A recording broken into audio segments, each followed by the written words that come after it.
Good morning, ladies and gents. Welcome to the Transport Forum, 5th of September 2019. It's all about air cargo today. Great seeing all of you here. Welcome to all the people following online. We've got a very exciting agenda and executives joining in that's actually substantial to the airlines industry. We've got Ms. Louise Widget. She's going to join us just now. She's Managing Director of Global Trade Solution, and she's going to talk about road tariffs versus air cargo tariffs. We've got Magda Engelbrecht, she's a Managing Director of Cortec Aviation. She's going to talk about risks in air cargo. She's actually talking about risk in general in the airlines industry. And I would like to give Magda recognition here today. Ladies and gents, she's actually substantial to the start of this Transport Forum. Magda, about 15 years ago, she contracted me in when we were at Revere.com, those days owned by the state. And she said to me, listen, let's do something that we can engage in the transport sector on a business level. And one of the things we've done those years, we started the Transport Forum, which is today, the Transport Forum. So Magda, full recognition to yourself for what you've done those years. Thank you very much. Then obviously we have Ronel Stander, who's the joint CEO at ComAir. They're also a gold sponsor of the Transport Forum. And she's going to talk to us about ComAir and what they're doing and challenges they're facing and so on. We'll have a nice networking lunch. Then we've got Dr. Andries Botha. We're so thankful to have him here today because there was a certain stage he said to me he's not too sure whether he will be able to attend because of industry action.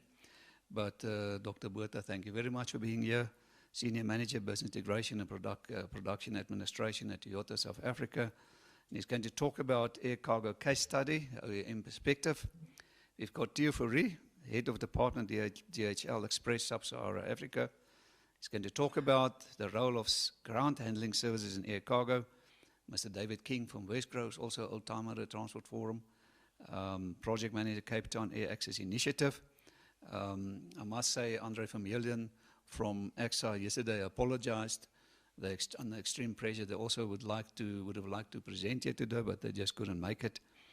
But yeah, David King is talking about the economic potential and benefits of international air cargo for Cape Town. So it's quite an exciting agenda.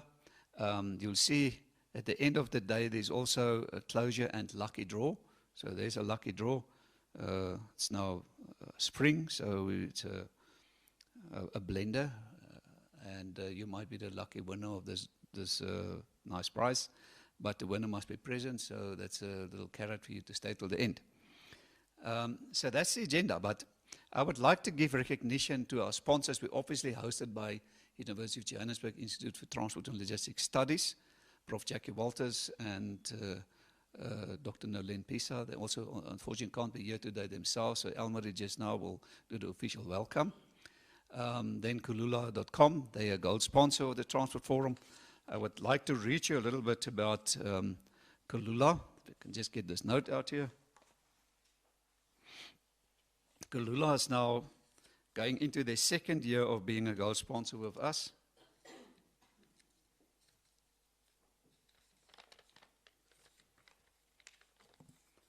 So here we go. Kulula.com is privately owned, low-fare airline operated by ComAir Limited. This adventurous brand, which celebrates its 18-year anniversary in 2019, has since inception revolutionized air travel in South Africa by making flying much easier and more affordable for customers. Kulula.com is the International Operations Safety Audit, the International Air Transport Association compliant, and maintains the high standard of safety at all times.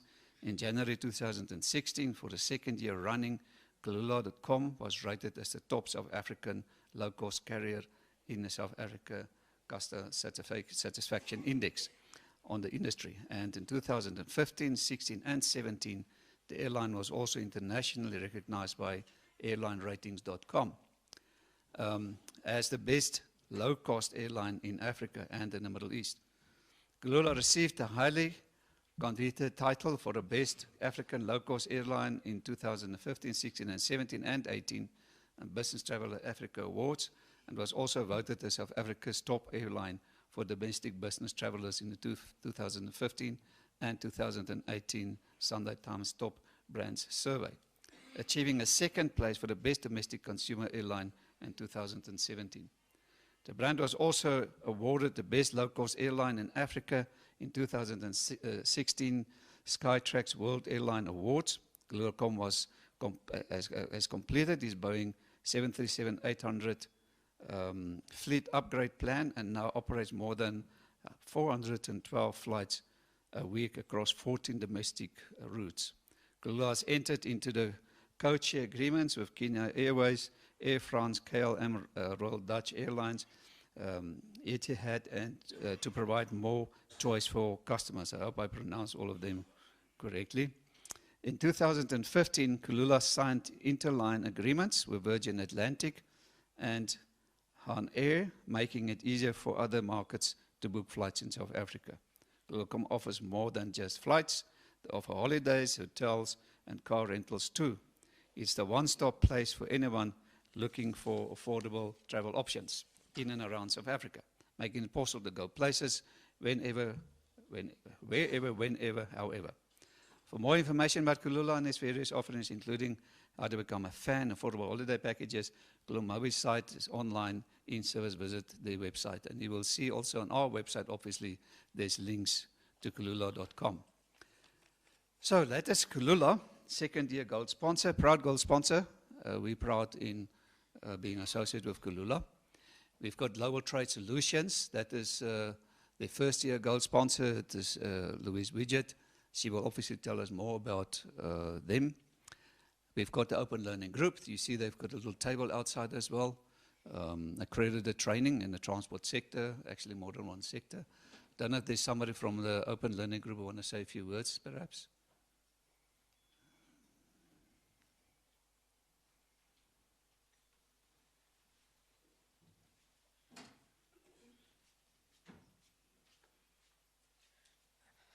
Morning, everybody.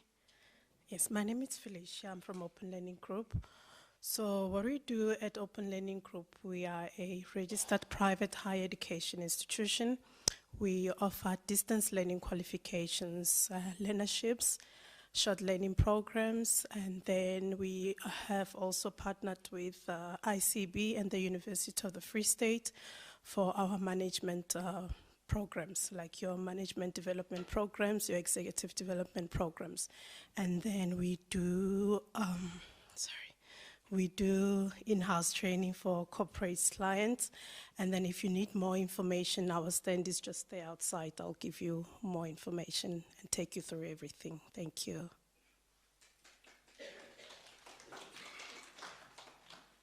Thank you, Open Learning Group. Economists is our friend Mike Schussler. He's also supporting the Transport Forum, quite well known. Oricon, I don't know, Fani, are you here? Somebody from Oricon want to say a few words, perhaps?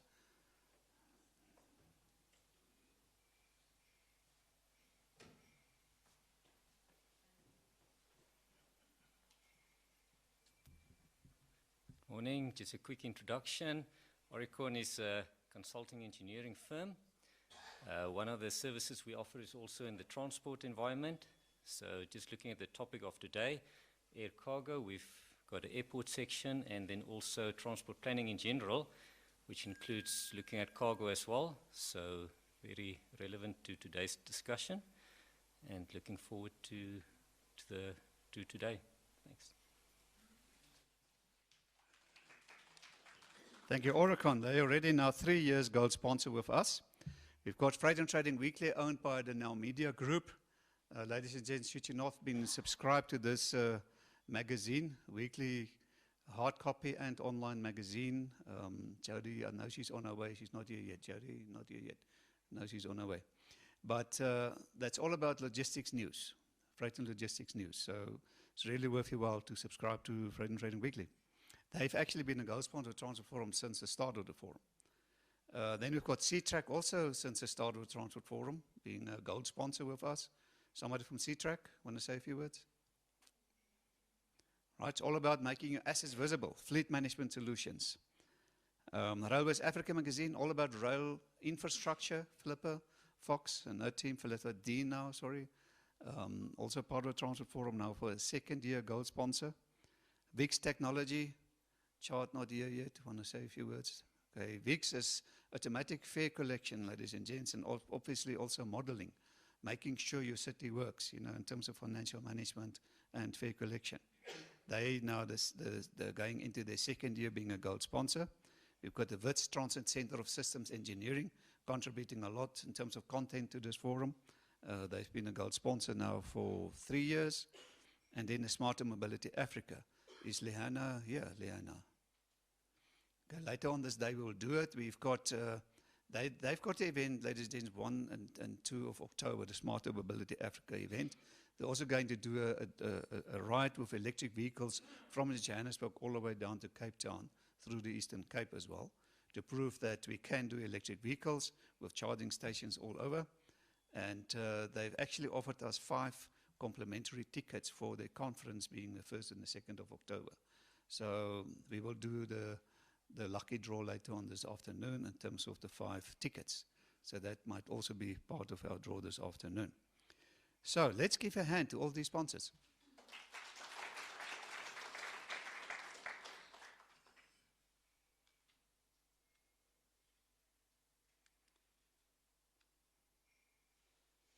All right, I just want to encourage people, our YouTube channel, the Transport Forum got a YouTube channel. Should you, for example, go on in YouTube today, and you can also share it today with your colleagues perhaps. If you go 5 September Air Cargo, for example, you search that in YouTube, then you will get today's event. The best thing is obviously to subscribe to our YouTube channel itself. It's also on our website, the link. And so should you be subscribed, then when we stream events, then obviously you get a notification that we're busy streaming, and you can follow proceedings live.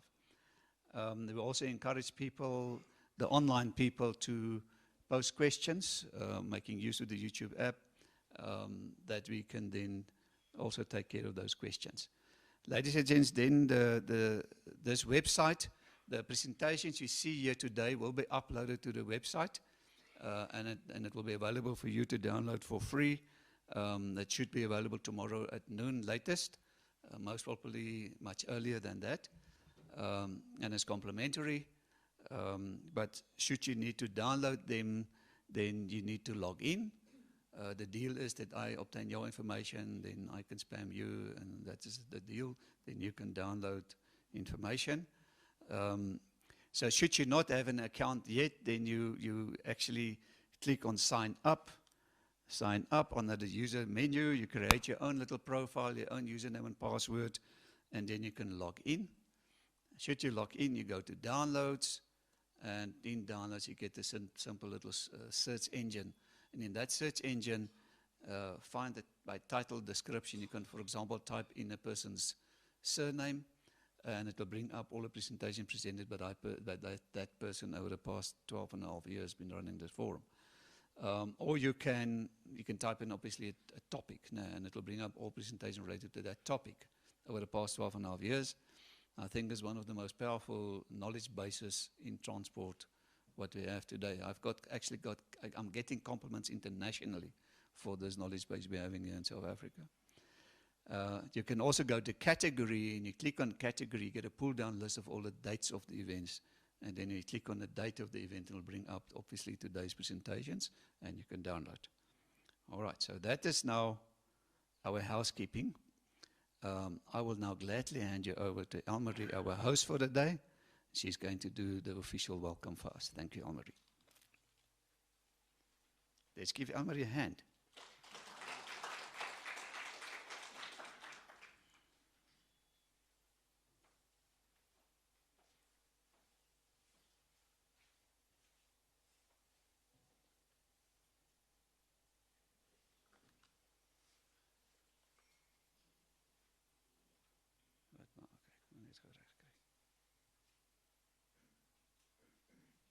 Paul, het jy hom daar?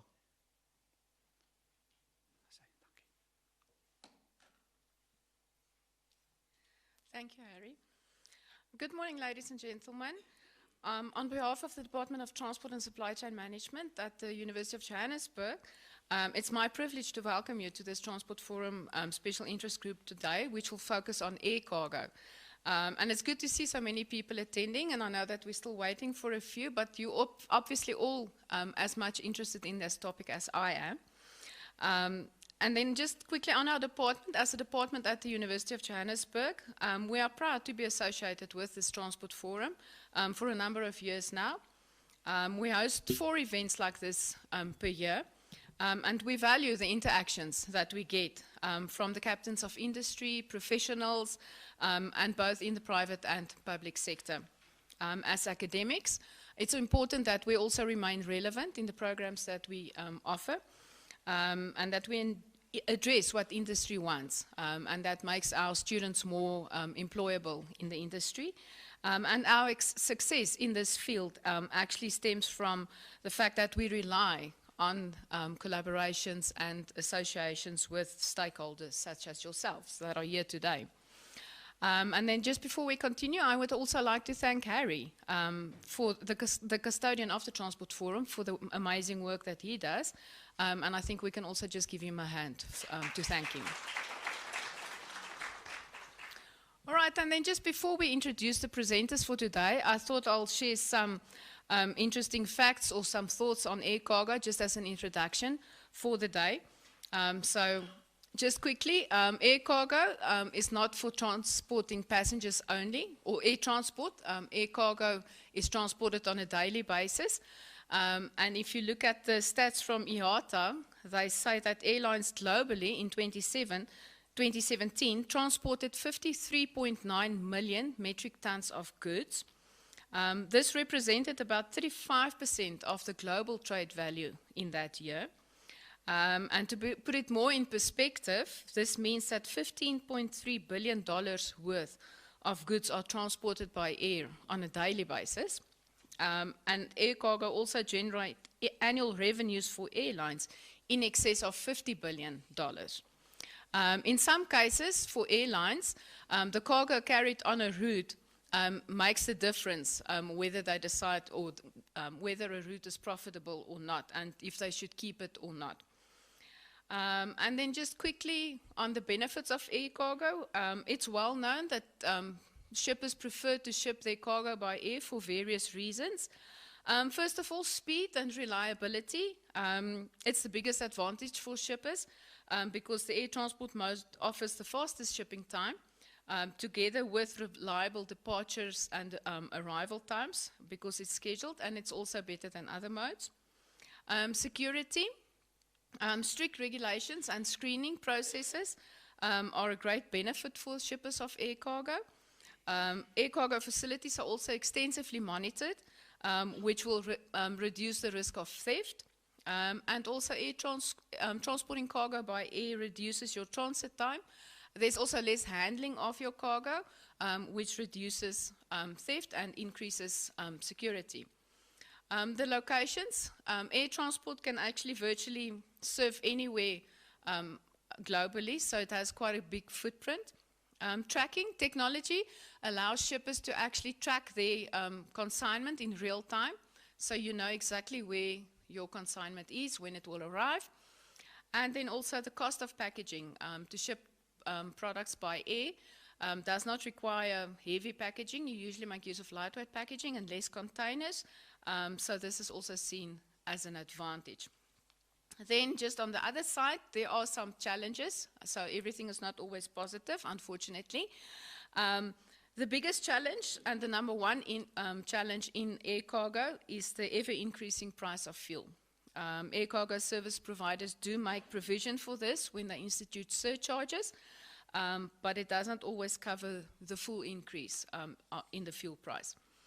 Then also, if we look at dedicated freight aircraft or freight airlines, and especially the ones that fly into Africa and South Africa, for them it's challenging to utilize the aircraft, especially on a return trip, because in South Africa, most of our freight cargo are carried as belly cargo, so it makes it a bit difficult for those guys to operate here.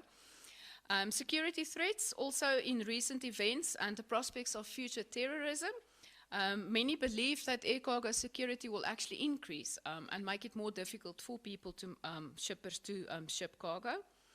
Revised inventory policies, supply chain companies or manufacturers and other organizations are considering their policies, and they're moving away from what they used to do, have lean inventories, and they're now keeping safety stock to reduce the risk or to avoid an emergency air freight flight. And then also mode shifting. Because of tighter security requirements, which increases cost, people are also rethinking the use of air cargo. Then, that concludes my presentation. It's very short and sweet. And I'll hand over to Harry now to introduce the rest of the presenters for today. And I hope that you really have an insightful day, and I'm sure it's going to be very informative. Thank you.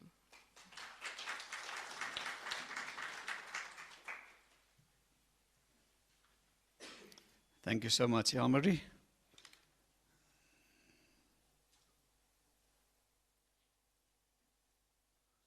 Sorry, people are talking to me here. We're supposed to be presenting.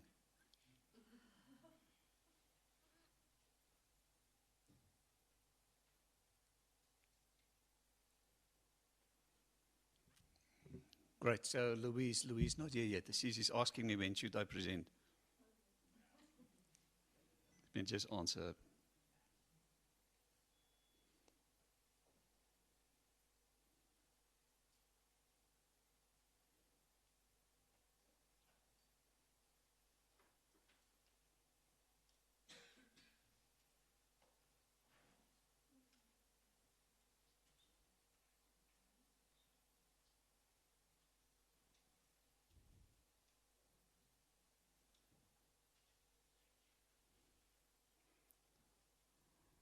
Right, that's been done. So let's then have Magda to present. Magda, Managing Director of Kortec Aviation. She's going to talk to us about risks in the aviation industry.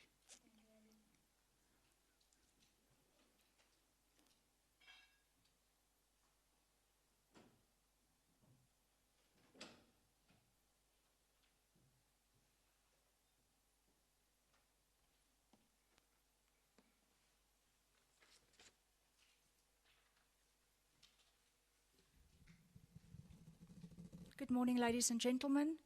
Harry, thank you very much. It's been a long time, and we've been working together for many years.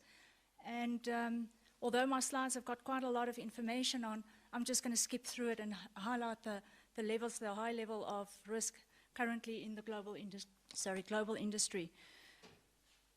There's some interesting things happening today in the aviation industry, and all of you are there, so you know what's happening. I think one of the biggest issues is supply and demand.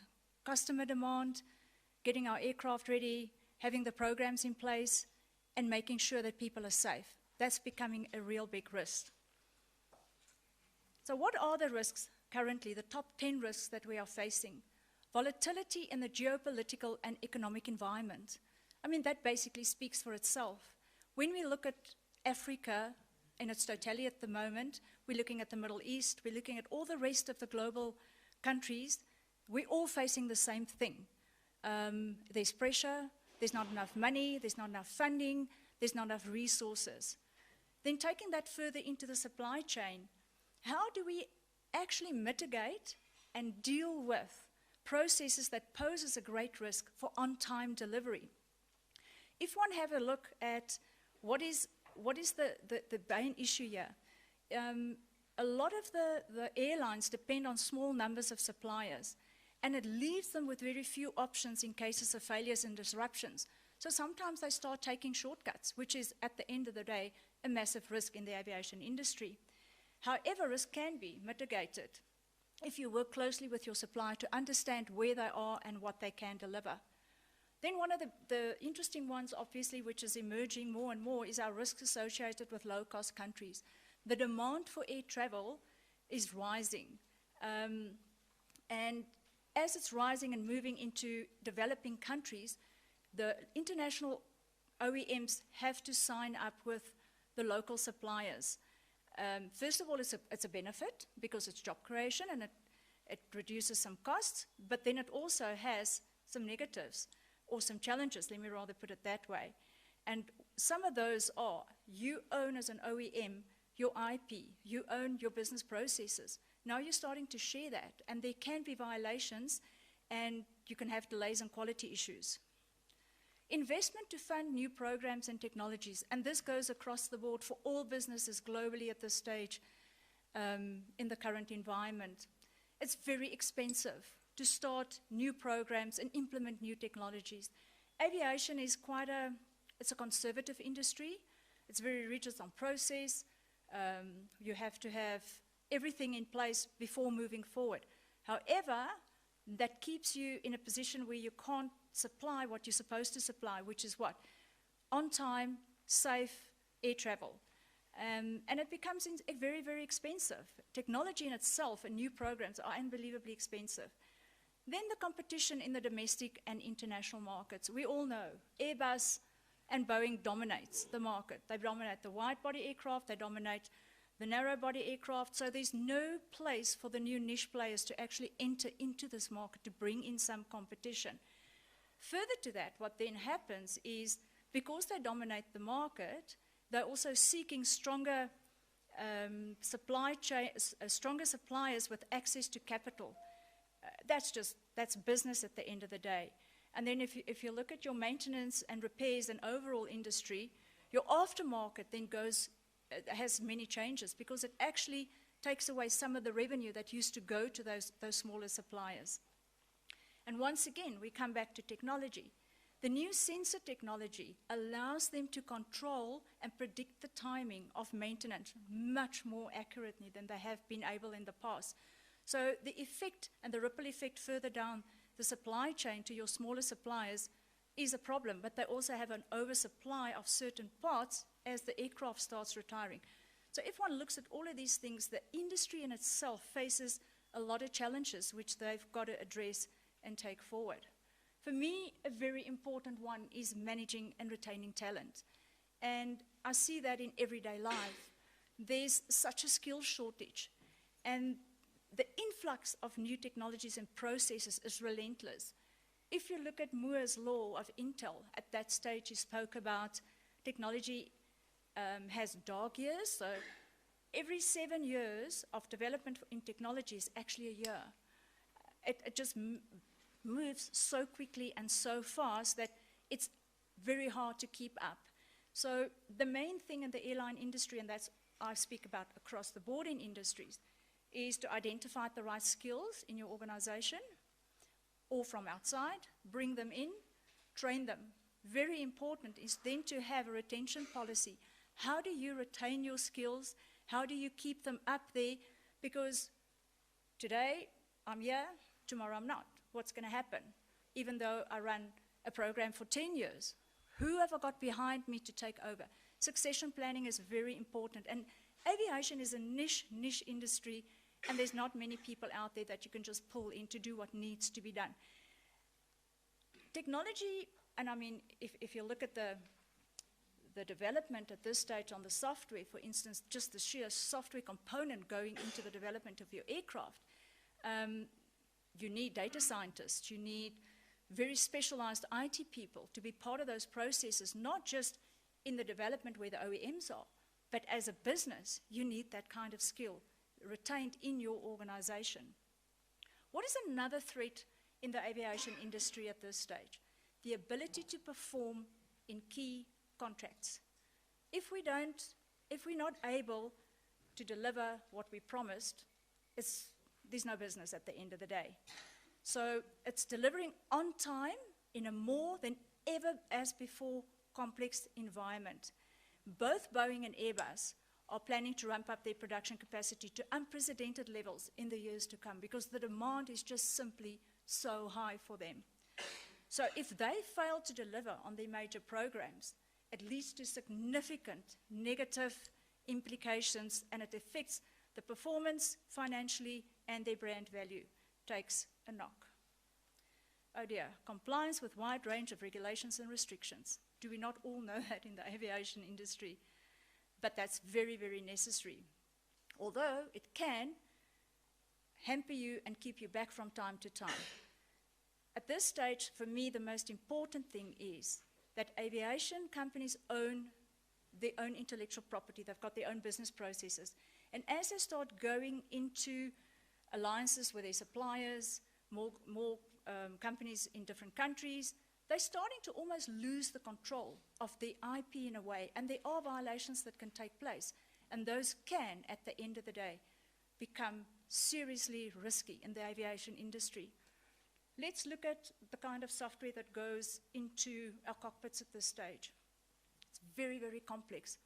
One bug in that software, which is not properly tested and tested again, almost takes away the ability for the captain to fly that plane, and there's nothing they can do. Your captain today, I believe, is almost an IT architect. That's where it's almost heading to, because it's getting so complex. Capacity to innovate. Passengers want more and more. They want it cheaper and cheaper. They're pushing the aviation industry to adopt new processes and technologies. So the OEMs, the airlines, the cargo people all have to stand back and say, how do I manage this? This is a hard one to manage. And I think for me the most important thing is that in aviation, I call it a very conservative industry. They're still running, a lot of them are still running on very old business processes that are decades old. So stand back, look at it. You've got to upgrade your technologies on a regular basis, and you've got to adopt new and advanced technologies to be able to stay competitive. Mergers and acquisitions. We all go through mergers and acquisitions. We know what it means, but there are risks. And the main risk at the end of the day is that you almost dilute what was your core business, but they're valuable. So it's a risk in the aviation industry because it can dilute who and what you are. Exposure to cyber security events. Now, I've also been in IT for many, many years, and this is one of my passions as well, cyber security. And the breaches in cyber security at this stage is just phenomenal. When you see how these guys come in and what they can do, so you've got your advanced technology at this stage with your OEMs. Software is basically driving our aircraft at this stage. What does that mean? IT has become such an important part of that you have to have your own cyber security teams going forward. Because, and I mean, I think Theo from DHL and I've had this discussion before where I said to him, what if they hack the software in that cockpit? What then? They take remote control and they can. So that's a very, very important thing to look at and keep in mind in the aviation industry, a very, very big threat. Money. We all know money is an issue. Everywhere we go, money is an issue. So, foreign currency, commodity price fluctuations. The economy is very volatile at this stage.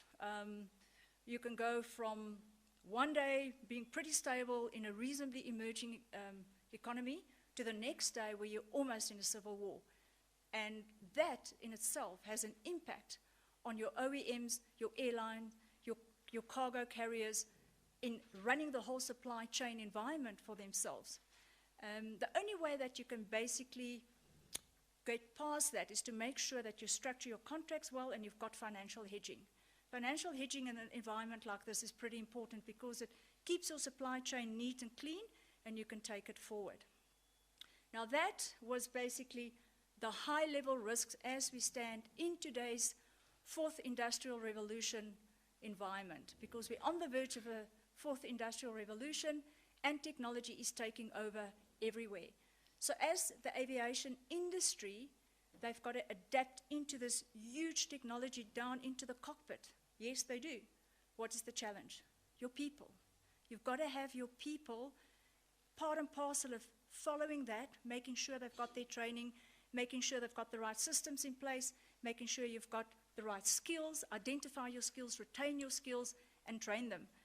That is important for me in any business, even more so in the aviation industry. This is just briefly, we all know what happened here. Then I just want to go through a quick overview of how you can mitigate risk on the ground. Very quickly, the ICAO directive, everybody in the airline industry knew what they said. You have to implement systems, processes, and procedures to detect, for detection, prevention of unlawful interference and loss within the airline network. Very easy to say, very difficult to do in some instances. So it's all about addressing risk. We don't want our planes to crash. We don't want the cargo planes to go down. We don't want terrorist bombs to go off. We don't want software flaws in our 737s. We don't want that. So at the end of the day, we've, a couple of years ago,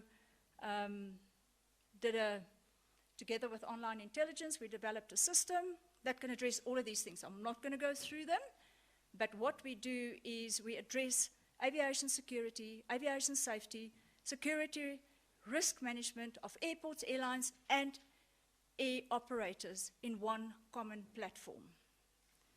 We address the security management of it, we address safety, and we address quality. So I can send this to you, you guys can download it, you can have a look at it. I'm not going to go through the details, but what we've done is we've gone into the back end of every bit of detail of what it is that needs to be managed. I always say, you can't manage what you can't measure. So when you've got a common platform tied back into your business process, it helps to make it safer. On the right-hand side is just a snippet of a very small front-end portion of the system. The company that we developed it with has been going for many, many years. It has been implemented in some of our larger airlines. We also have a very, very good team that does the implementations, the dissecting of your business processes, working with you. I always say you're in the trenches with your clients to make aviation safer. Conclusion, and I'm going to read this. For me, this is quite interesting.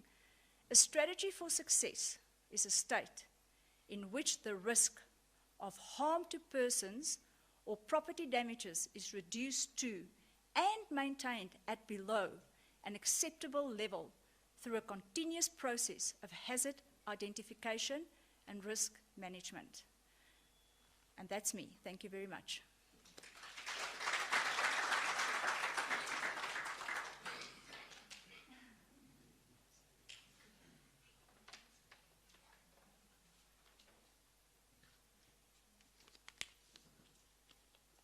Thank you so much, Magda.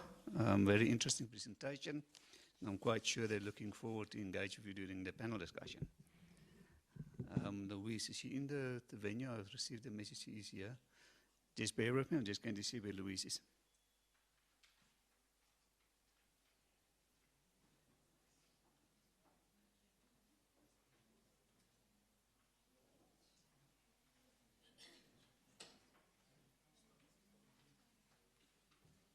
Ladies and gents, please take a 5 minutes leg stretch. We're just going to load up presentations and get ready for you. So we'll see you in 5 minutes.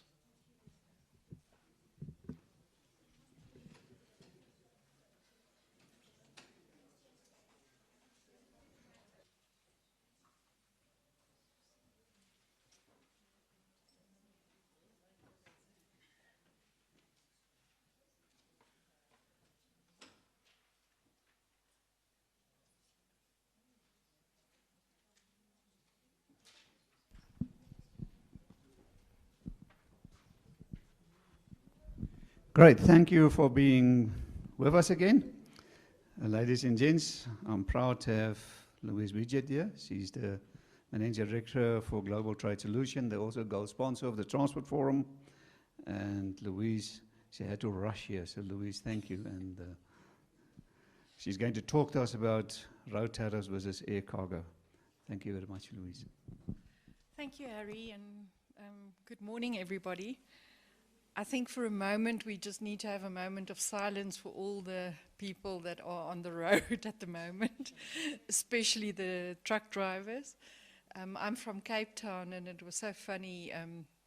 On Monday, I actually saw a container being pulled out onto the N1 in Cape Town, which was one of the few trucks on the road, and I actually hooted and waved to the driver, and I got a very big smile from him. So I think it's really a concern what's going on in the country, but we need to take our hat off to the drivers and the operators that's managed to pull through and get us through this very difficult period. So I think they deserve a possibly a round of applause from us.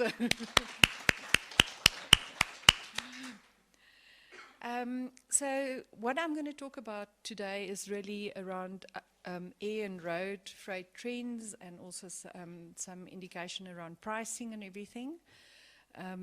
So I really want to start with a bit of a historical background that we can just see what's going on the air cargo side.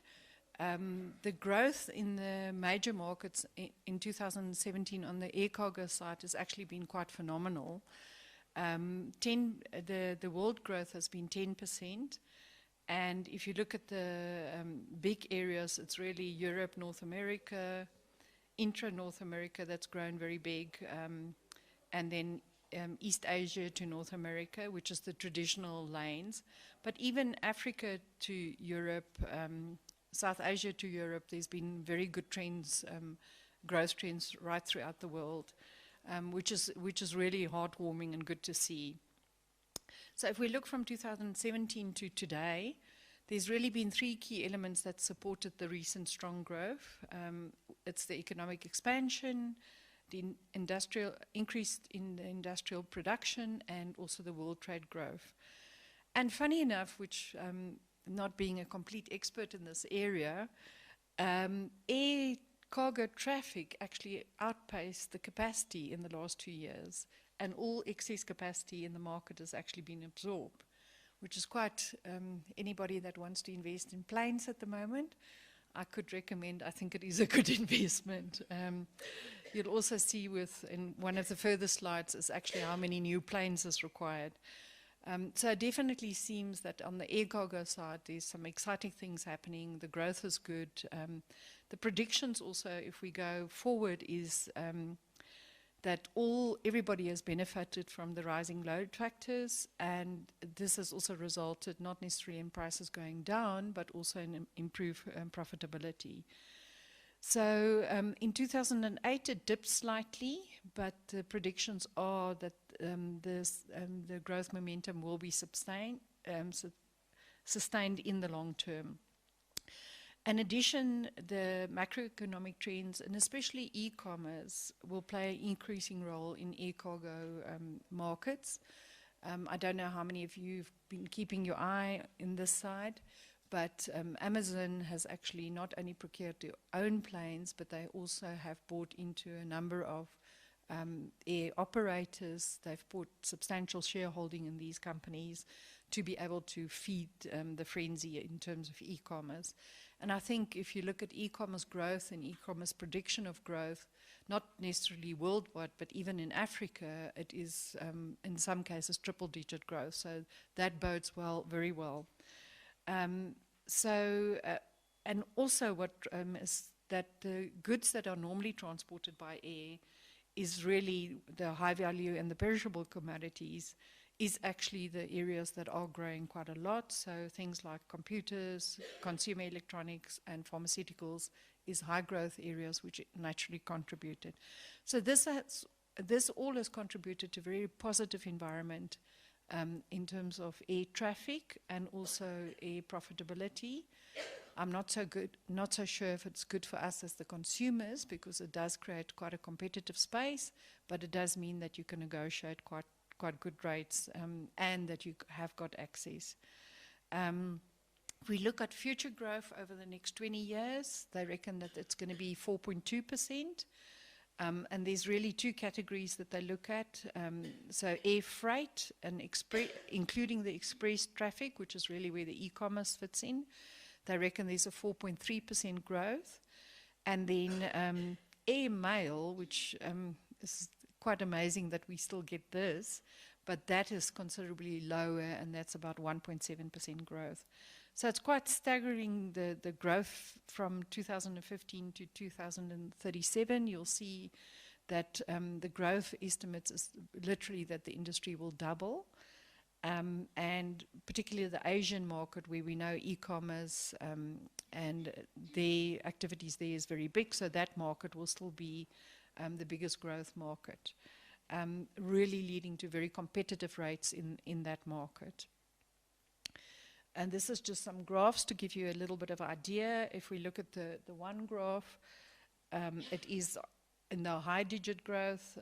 Then if you look at the 4.3 that they're predicting, and then if it just grows at the current level, you can see it's very positive. And the second graph actually gives you an indication of the markets, of where the growth areas are sitting.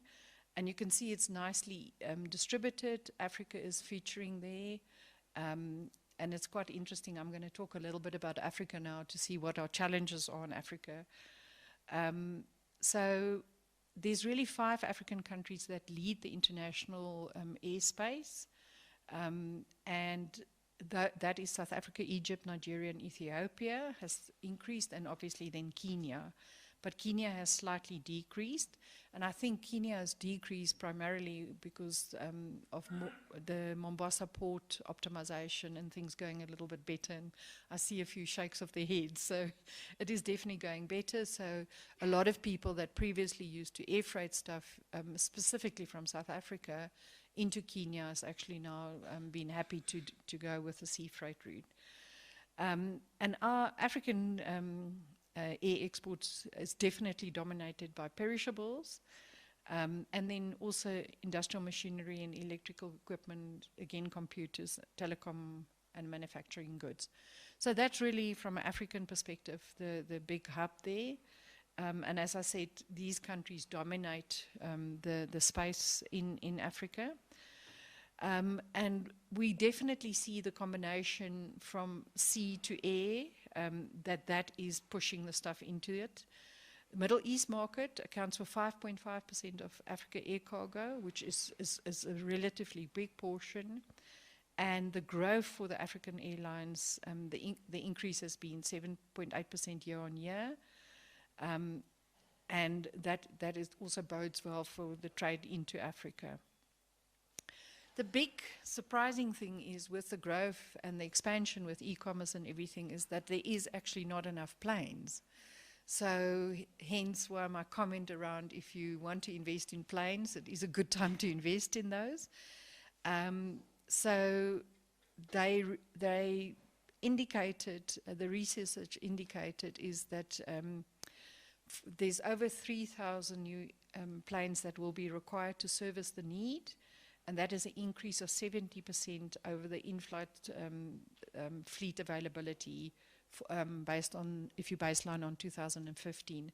Now that's a substantial increase, and we're all talking at the moment about green, and the impact that air travel has got on environmental sustainability and everything. So if this kind of growth is predicted, it's going to be quite a challenge to keep to the green commitments that a lot of the companies have made.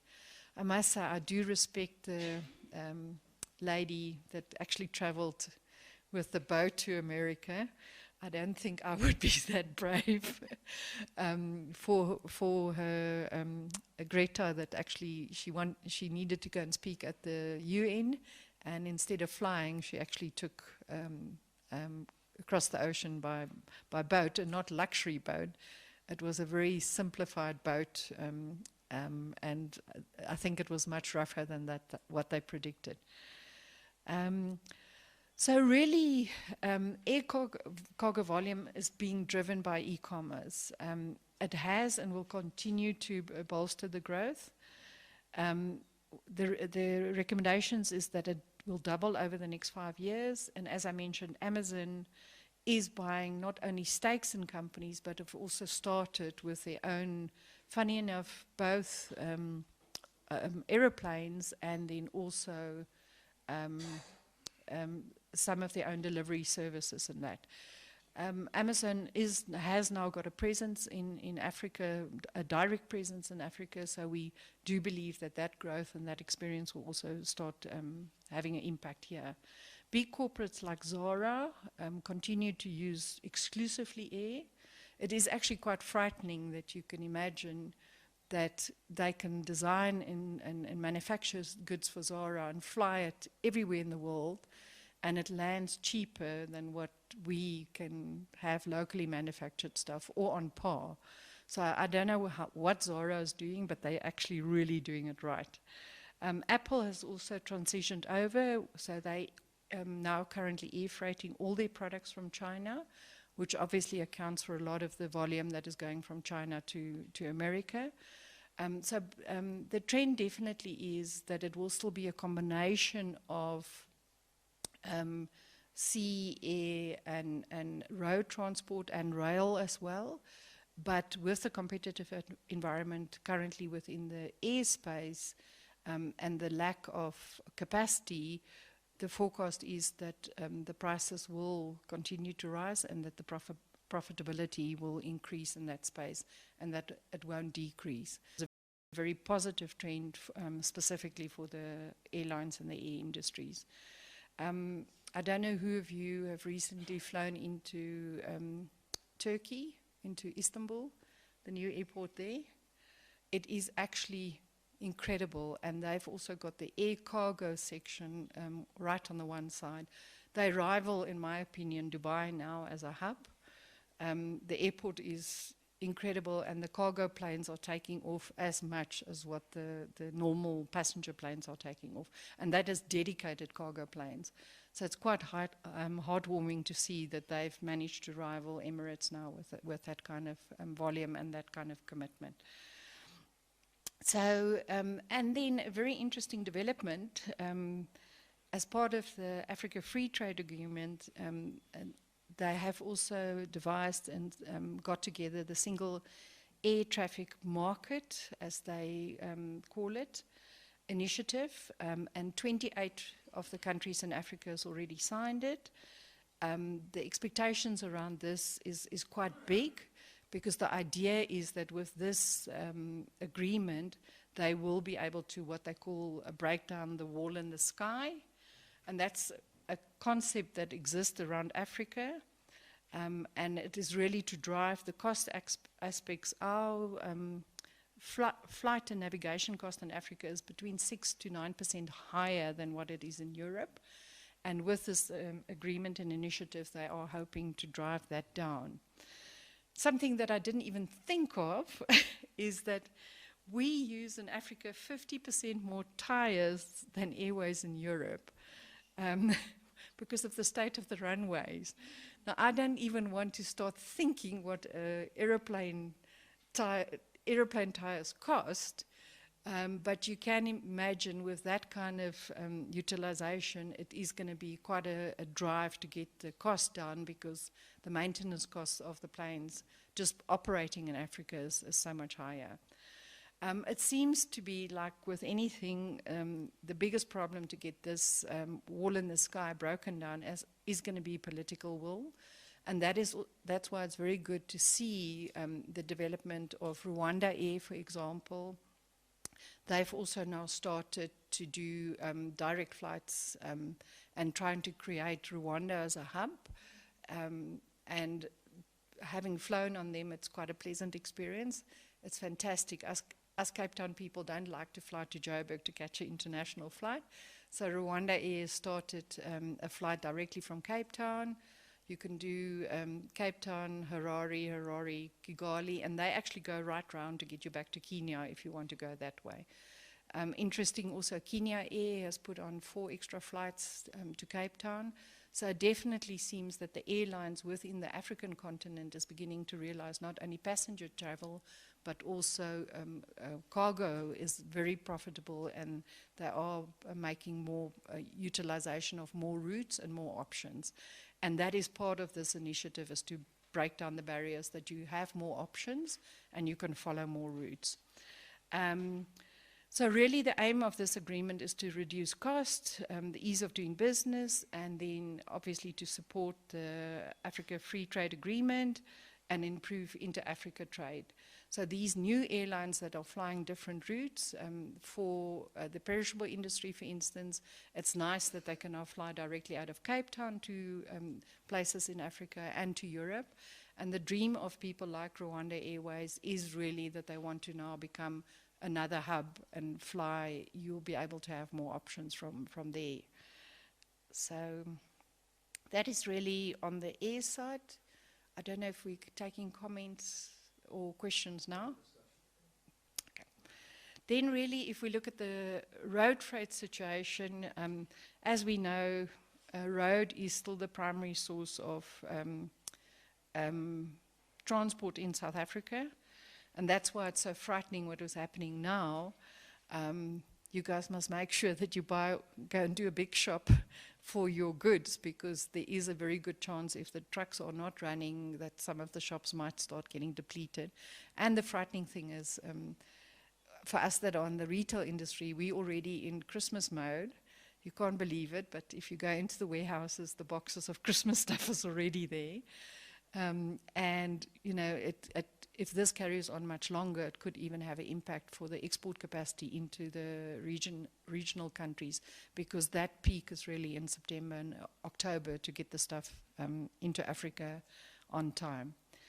So really the growth in terms of the transport industry seems to be, it's up and down, up and down. So if we look at the stats, the first quarter of 2019 slightly decreased from the fourth quarter of 2018. But it does seem that the trend is more or less around the 280 million rands kind of trend. And if you look at the trend from 1993 to 2019, it has reached the high of around about 278 million, and then it has gone as low as 89 million. But the trend over the last few years has been in sort of from 260 to about 280 category, which is very positive. So it is, again, to come back, if you don't want to invest in planes, I think investing in the trucking business, just make sure your insurance premiums are paid up to date, can be recommended. So it is expected by the end of this quarter to go back up to around about the 270 million. And looking forward, as I said, they reckon 281 million, round about there. Long term, the trends are actually very, very positive. So they reckon that it will go up to about 292 million in 2020, which is a very positive trend. So it is an industry that is maintaining itself. The prices are being maintained, and the volumes are definitely there. So if you look at the forecast, very positive upward curve for the operators in this industry. The question is around, I think, mostly around profitability. A lot of the people are struggling, but it is really around petrol price increases in driver wages. I think the insurance premiums now is probably going to triple, if not go up more. So I think from a profitability point of view, there will be stress on the industry. But in terms of the rates and the volume, that is definitely on a positive side. So the future of road freight in South Africa, this is frightening. They reckon it's going to go up between 200 and 250% in the next 15 to 20 years. And especially some of the high volume corridors, Gauteng to Cape Town, might even go up more. I don't know how we're going to maintain the roads. And again, if you look at the green aspect around this, it is quite sad because this industry contributes quite a lot. So there has to be a focused freight transport infrastructure overhaul. So thank you. And which is right up this forum's alley. So there's going to be a lot of work for you to do. And then the prediction is that the success of moving stuff off-road onto rail is going to be a very, very long-term process. I was very happy to see, Harry, at the last forum that I attended, there was the plea to get a rail for citrus.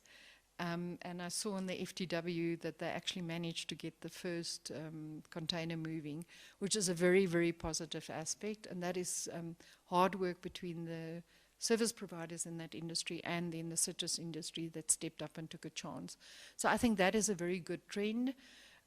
Somebody made the comment the other day to say, you know, it's better to have 10% of a 100 million pie than to try and have the pie for yourself and then the pie is only 50 million.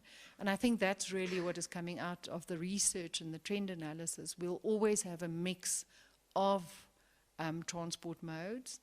and each of them are growing. So you will have a piece of a much bigger pie. So rail transport is going to remain small, but I think it is something that we have to consider just purely for the environmental impact and the fact in terms of our roads.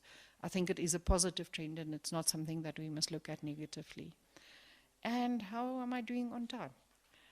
Okay, okay, good.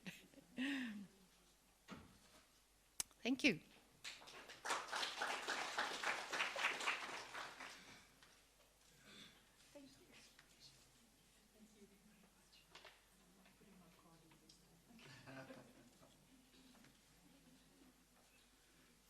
Thank you so much, Louise.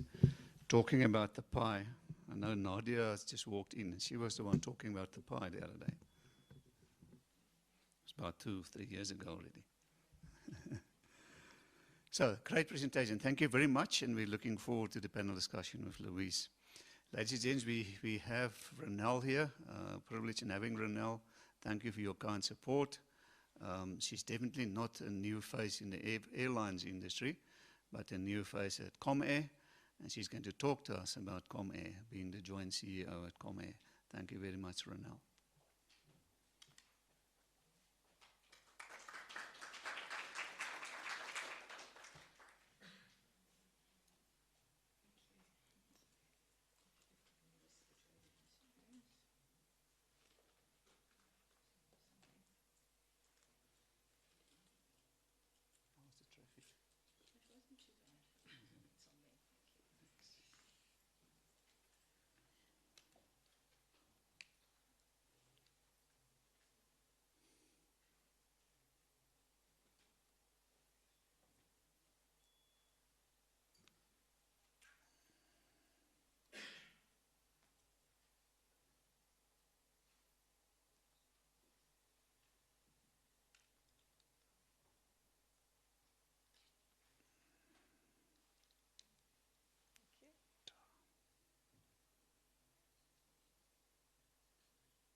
Use a laser pointer, that one is laser.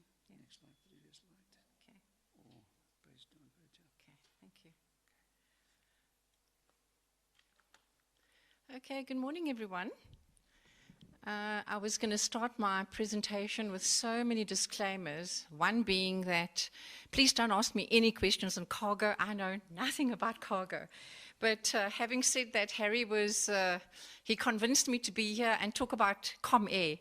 So we're in the middle of, obviously, preparation for our board cycle and the release of our financial results.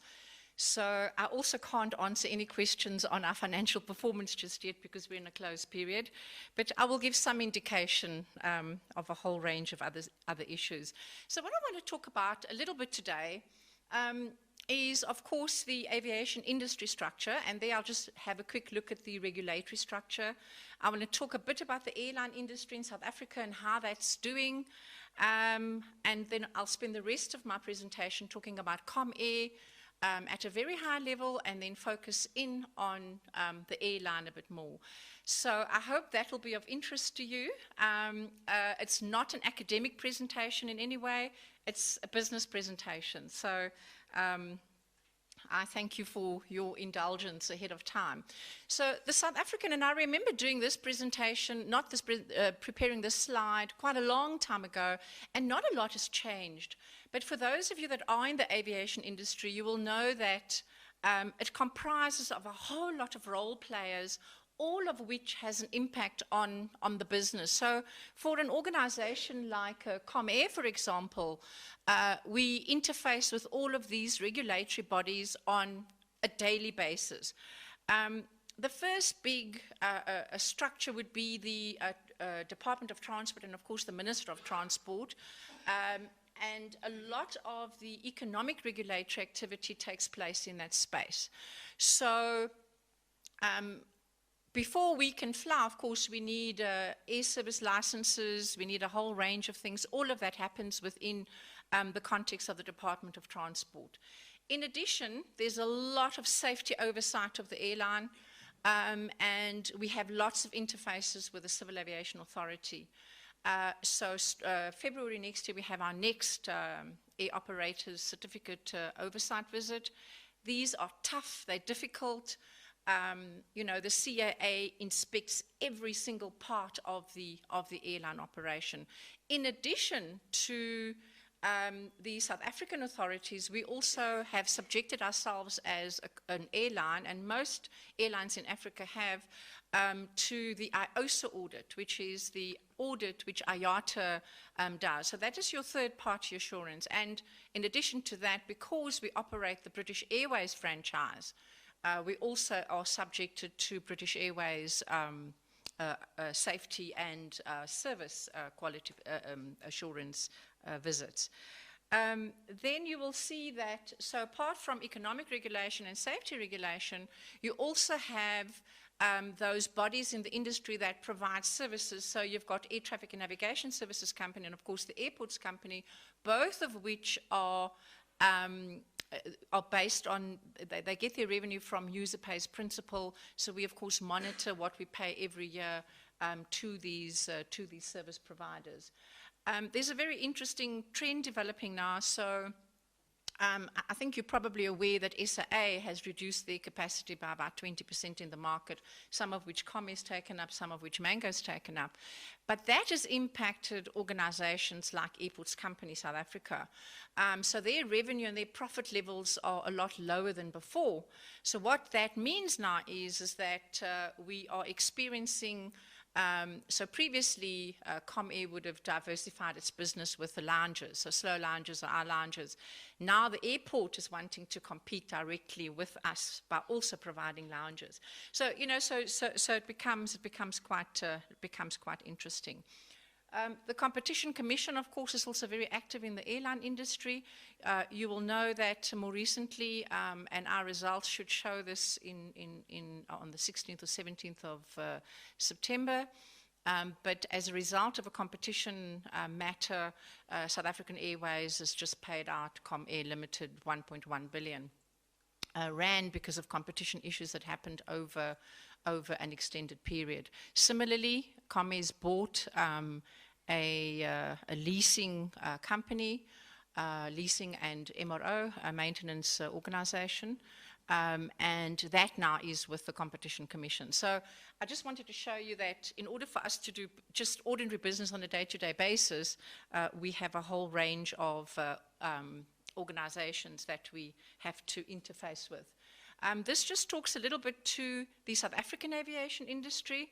About 16 million passengers travel annually, and I've already spoken about some of these organizations with a bit more detailed. In the airline industry, you have, and some people sort of describe it as a publicly owned group and a privately owned group.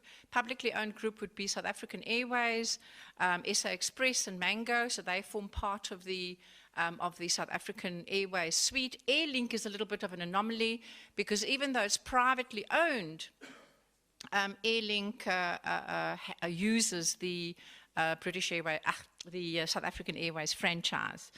And then, of course, you've got SemAir and Fly Safair. Fly Safair has been quite revolutionary. So they have come in and they have shook up the low-cost carrier industry. So while Kalula.com is very proud to be, you know, we were the first low-cost airline in the industry, and we entered the market under the auspices of now everyone can fly. Now everyone is flying. 26% of the South African market is in fact the low-cost carrier market. And Fly Safair growing stronger and stronger and giving us a run for our money. Right. That just gives you a sense of market share over the last, so Fly Safair, just to give you a sense of the of how impressive their growth has been, they have grown to 18% of market share over a 3 or 4 year period. That is quite substantial. The on-time performance is spectacular, and their service is also spectacular. So I'm not going to be ashamed to say when I took over at ComAir about 8 or 9 months ago, I spent a lot of time at the airport because our on-time performance was shocking. It was in the low 70s, and you compete with Fly Safi, which is in the 90s. I went and spent time at the airport with my stopwatch, watching everything, looking at everything, and I'll talk a little bit to that later on to give you a feel for what it takes to run an airline on time and all of the different parameters that have to be considered. So British Airways, 19% of the market, Kulula, about 18%. So you will see that SAA up there, 16%. About 2 years ago, they were 30%. They had 30% market share. So they are reducing at quite a rate. Now, having said that, ComAir obviously owns the two brands. So people don't always know this. So often I get introduced as the CEO of ComAir. So I've got lots of titles. I just go with the flow.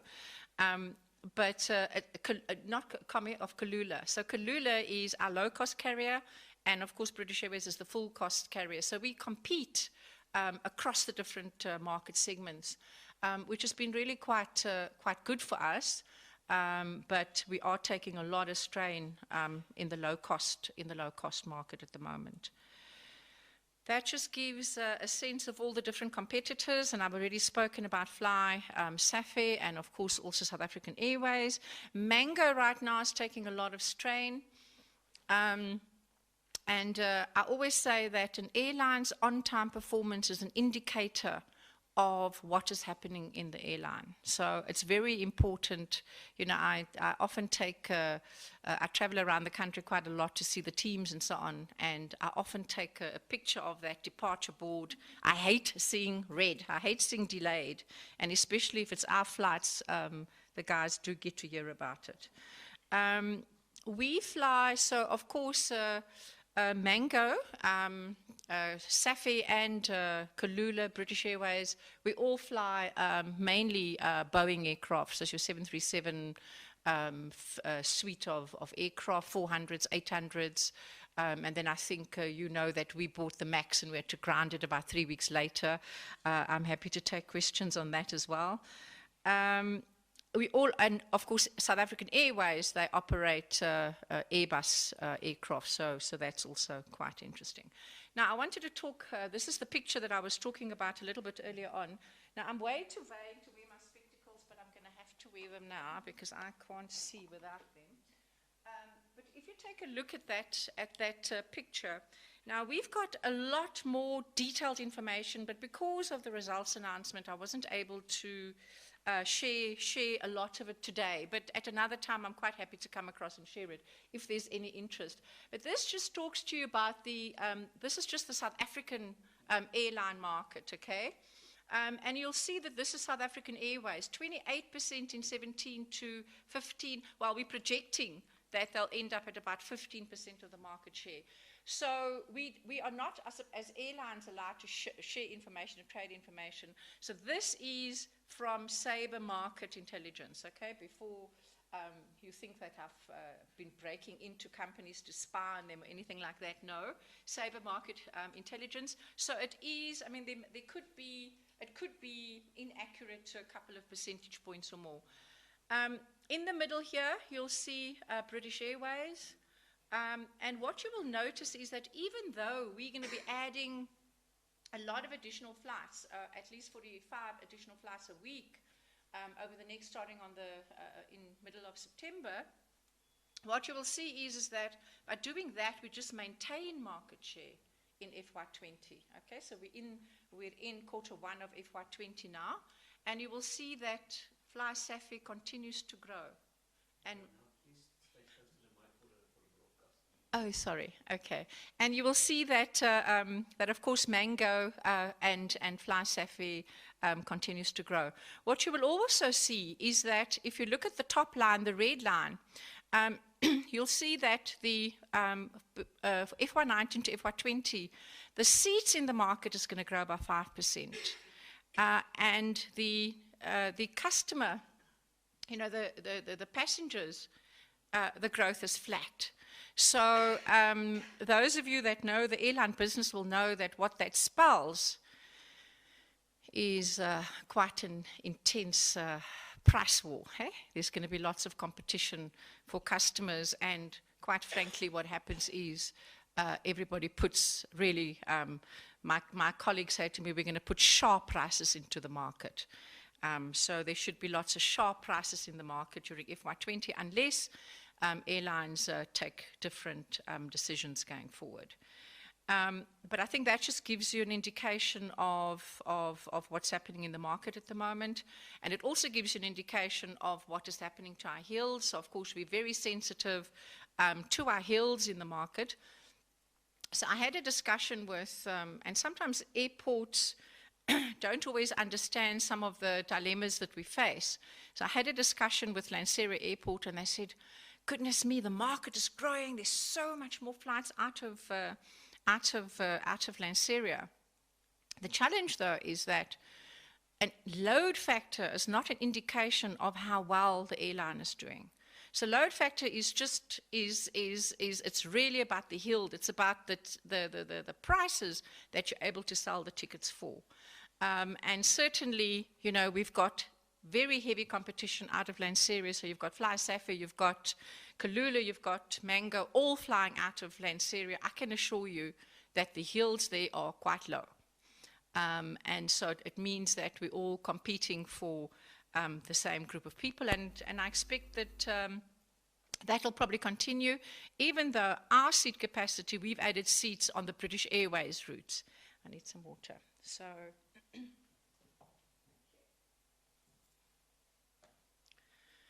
Okay, so with that bit of information, I'm going to flip through a few slides. Now, this is really just about ComAir. I'm not sure whether you know, but ComAir was started about 75 years ago. In fact, we celebrated the 75th birthday just last year. And it was started by 3 ex-Air Force officers. Of course, eventually it got sold out to Dave Novick and to Martin Moritz. And Martin Moritz is still in the business. He is the deputy chairman. And of course, the business has gone through different phases, different stages of development. With, I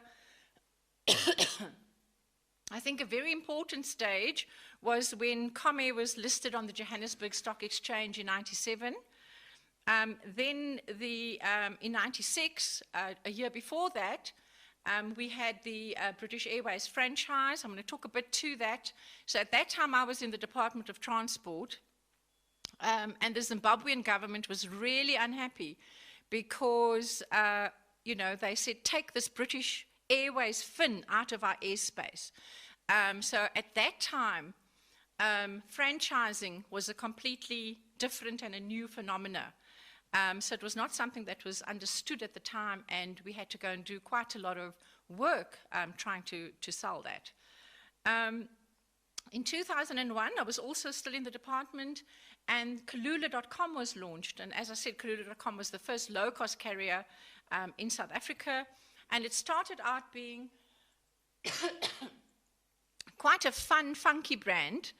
It's been operational. We celebrated 18 years of Kalula last week. And we're having to relaunch it and rebrand it as a brand that has now grown up. So we still want the fun, but it can't be the slapstick fun that it has had over the last period. We also saw Eric Venter and Gideon Novick take over as joint CEOs in 2006. But with the retirement of Dave Novick in 2010, the shift away from a family business towards a more corporatized business began, okay? And that process is still unfolding. And in fact, you'll see that from last year, there's been quite a lot of leadership changes.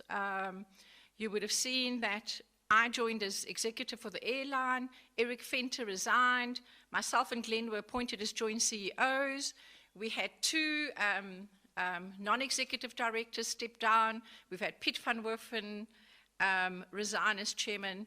So there's been quite a lot of change in the group, and I must say the people in the organization are really struggling and taking quite a bit of strain at the moment, but it's all part of, I think, you know, as you would have seen, every 10 years or so, there are big changes that come in the organization. Sorry, I've got a croaky throat. Right now, we're also seeing quite a bit of shareholder involvement. So you've got the likes of Bidvest, taking a much bigger interest in the airline, and so all of this will probably play out over the next period.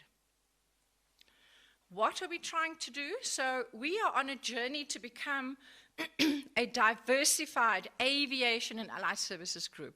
So those of you that are in the business, you know, the previous speaker spoke about buying aeroplanes and so on. I always say, if you want to become a millionaire, start out as a billionaire and start, running an airline.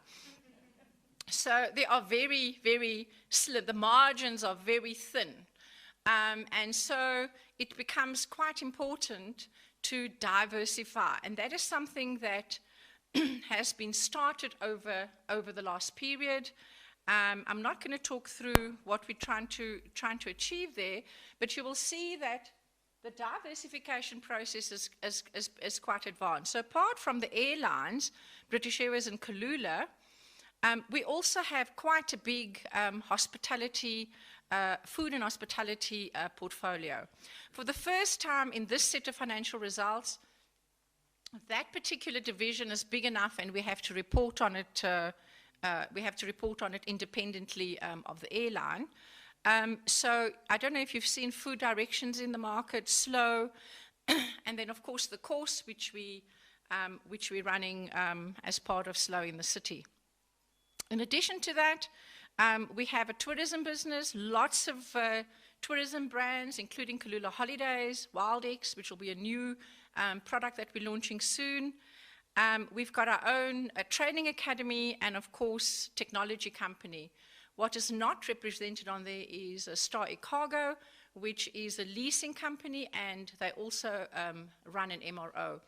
One of the things that we have certainly experienced in our business is the impact of poor fleet availability on the business.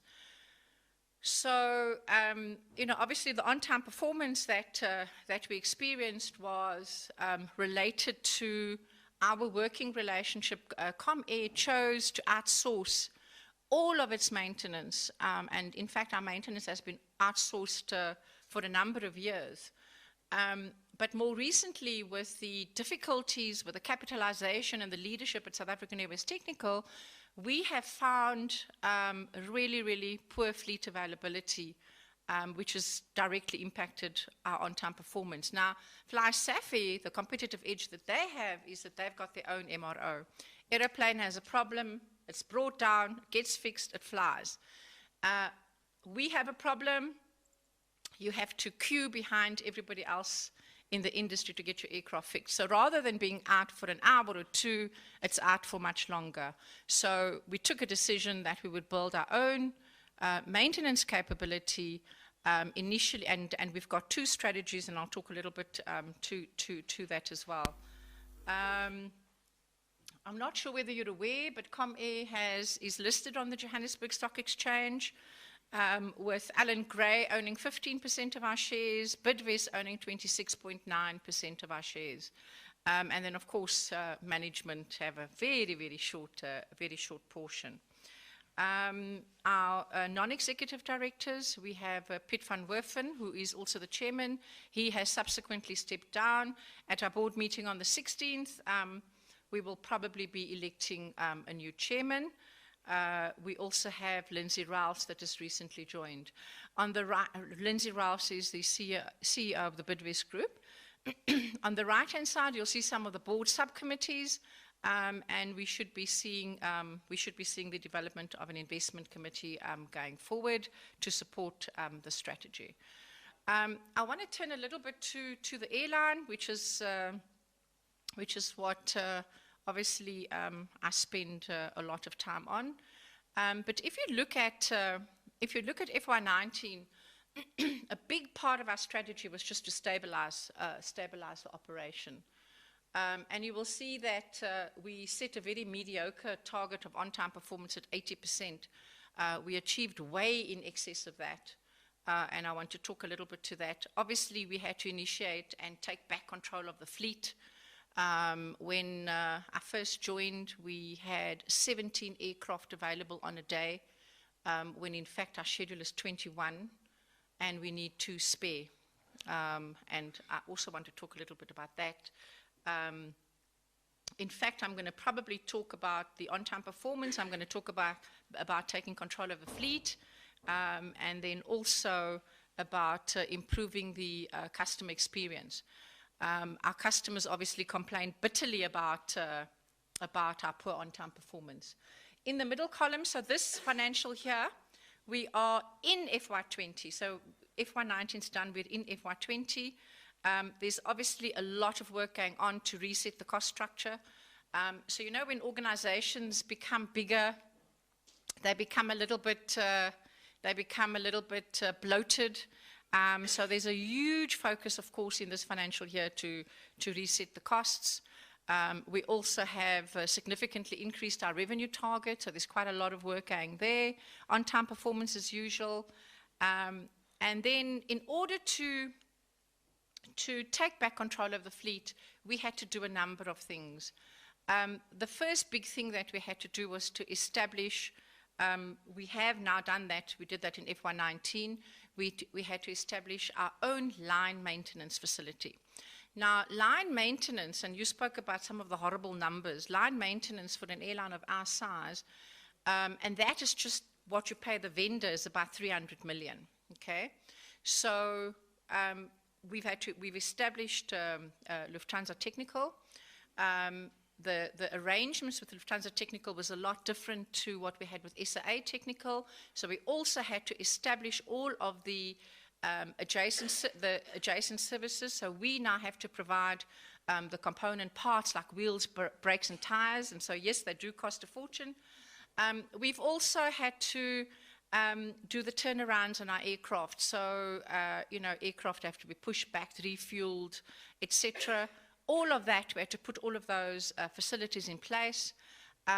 During this financial year, we are now busy transitioning the fleet. Now, an aircraft, you know, the portion up front here to the roof is what the paperwork that relates to an aircraft, okay? So we have to transition 26 aeroplanes to SAA Technical. It is going to take us 18 months to do that. Now, it is not so much, it is about, and why is that such a big thing? Because you have to go through the paperwork. That aeroplane has to be out of service while you're doing that.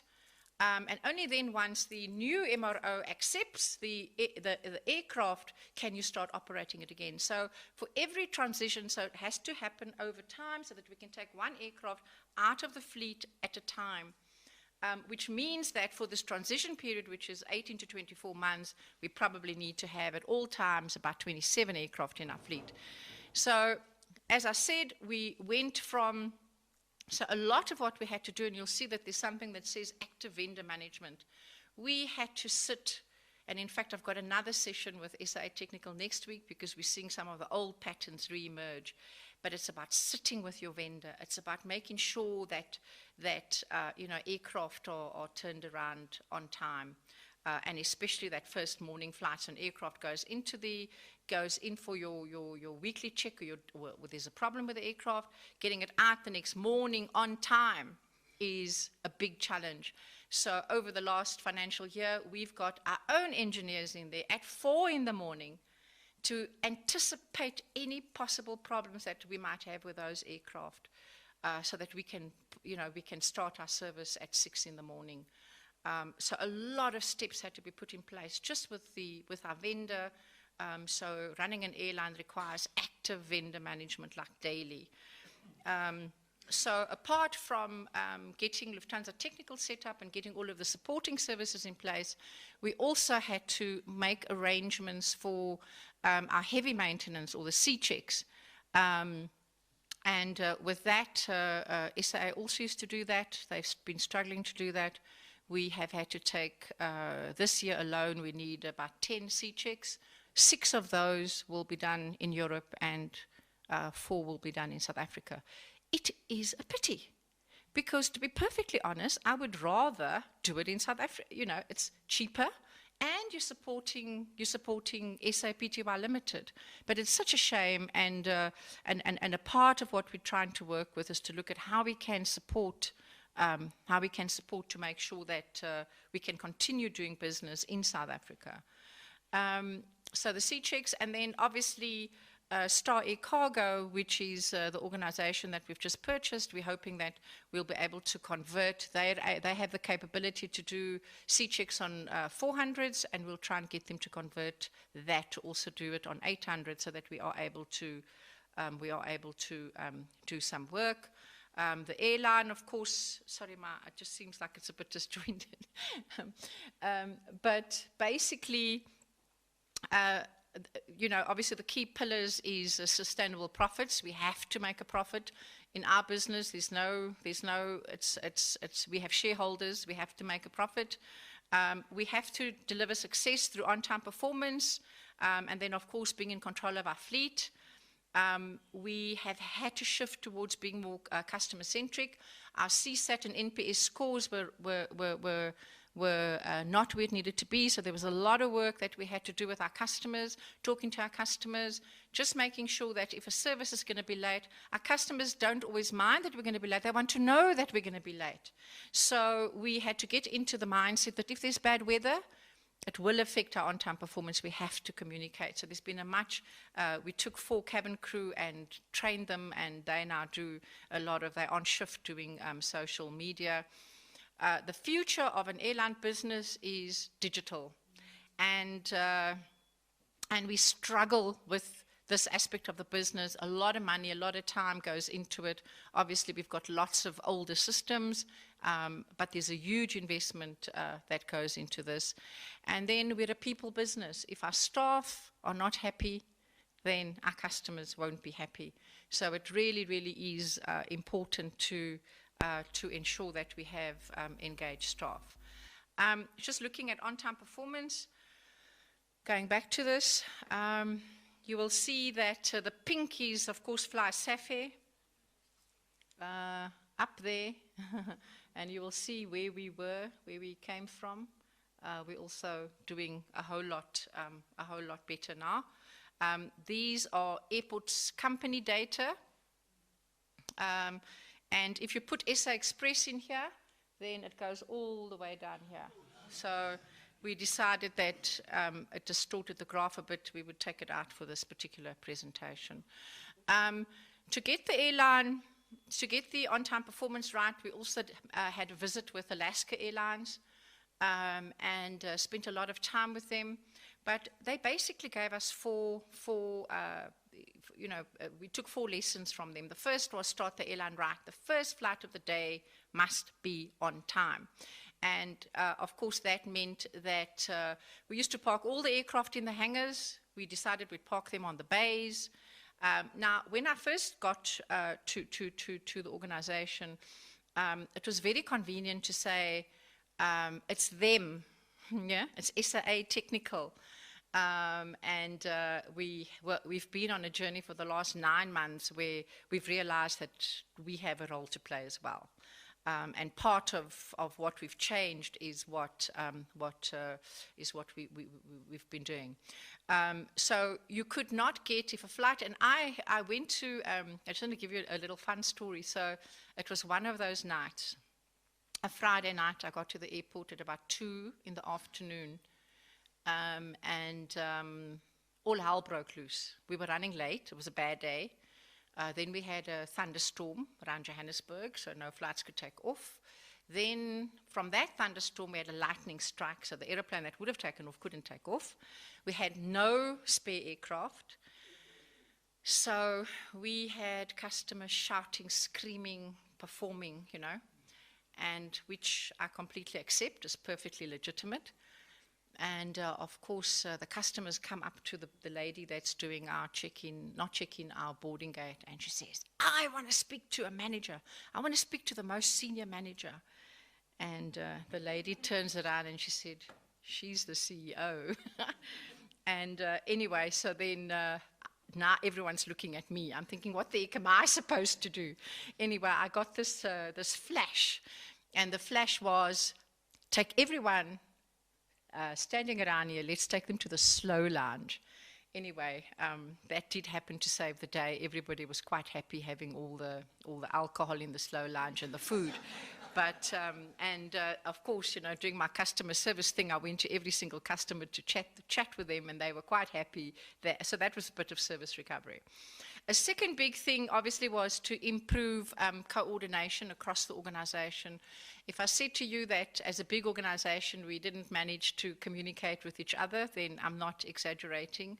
It was really, really important. So we centralized the Operation Control Center. And we made sure that everybody was in the room to ensure that so if it was your agents to rebook, if it was your whatever we needed in that room, we had the engineers, we had everybody, and everybody still sits in that room. Social media, customer agents, everyone sits in the same room for a particular shift to make sure that we're able to communicate as effectively as possible. Active vendor management, we had a real problem, and we're still having a bit of a problem with, obviously I've told you about SA Technical, but another vendor is the vendor that does some of our boarding gates and some of the pushback of the aircraft. And we found that a lot of the staff were young. As the season changes, they move the staff from ComAir to an international carrier. So we always had really poor service. And after a lot of conversation, obviously, we're dealing with that. That's the fleet. You will see that at the moment, we've got a fleet of 400s, 800s, and in future MAX aircraft.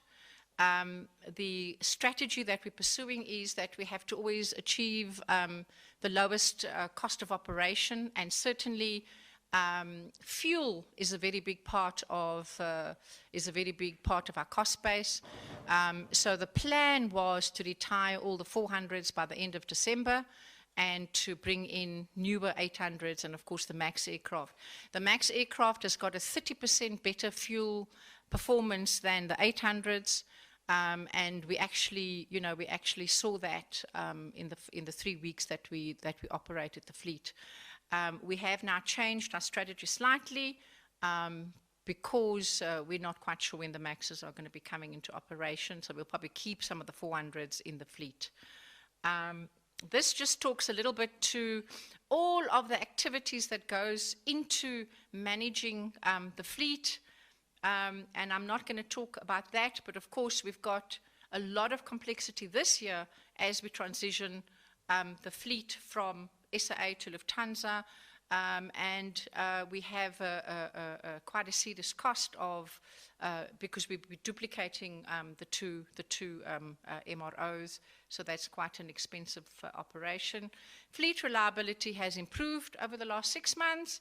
That makes a huge impact. September, and I'm touching all the wood in the room, September is the first month that we will fly without using wet leases. So in order to supplement the fleet, we've had to use wet leases. A wet lease is where you bring in an aircraft with pilots from another operator. In this case, we've been using Global Aviation and, of course, Star Air Cargo. It's a huge financial expense. It goes straight off the bottom line. But if we did not do that, we would have had to cut fixed costs, which you can't do in a short space of time.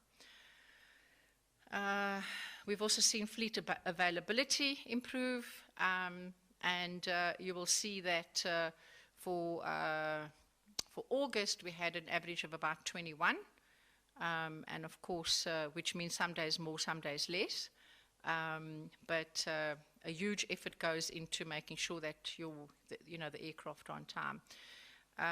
This just shows that we'll be using wet leases again in December and March of next year. So we're hoping that with with bringing in the newer aeroplanes, that ultimately we'll be able to keep operating without wet leases. That is a long-term fleet plan, looking at the fact that from FY21 we're going to need to be looking at bringing in additional aircraft. So it's a very, very capital-intensive business, you know, and with huge fixed costs. Customer experience, we've seen that improving for British Airways and, of course, Kulula. And what we have noticed is that, you know, the on-time performance, the customer metrics improved as on-time performance improved. So for customers, on-time performance is quite a critical element. We've also managed to reduce the complaint time. So we used to take about 2.5 days to respond to a complaint, and now it's on a day. We're also pushing customers towards online, and as you will see, we get much better traction from Kulula than we do from British Airways. What's also been interesting is that you will recall, so apart from having to grind the MAX, there was also that little challenge of our NUMSA colleagues going going on a strike, and that was we had two in December and in April. What was really quite important was that during that strike period, we managed to drive both British Airways and Kulula passengers to check in online, but we were not able to sustain it after the strike. So it is, so I think that's my last slide. So it is possible. I'll be happy to take any questions. I hope that's given you a flavor of ComAir and what it takes to run the airline. I don't think I'm staying for the panel, so probably I'll take some questions now. Yeah. Thank you, Ronelle. Let's give her a hand.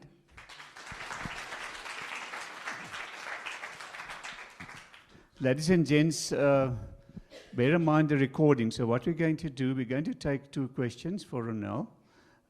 So kindly put up your hand. I'll bring the microphone to you. We've got a little camera so that people following the broadcast can see you and can hear you. So can we have indication? Is there a question for Ronelle?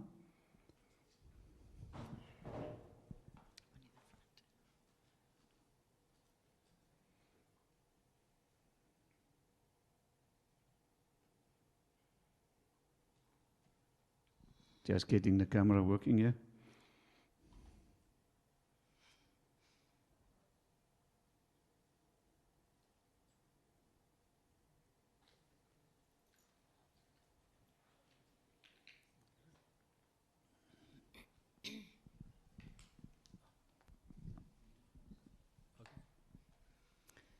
Good day, everyone. My name is Tim Kosizum from Talkslog. I just got one question. Thank you for the presentation first and the insights. My question, I got 2 questions, right? We are venturing into airspace. Is there any software recommendation that you can give that can integrate the cargo bookings and the passenger travel bookings? The second one is, after having worked for DHL for 5 years and ExecuJet Aviation, I've understood very well that aviation is a tough industry. Just to work there, not too much into lead the organization. Is there anything in your strategy that talks to beneficiation? Thank you.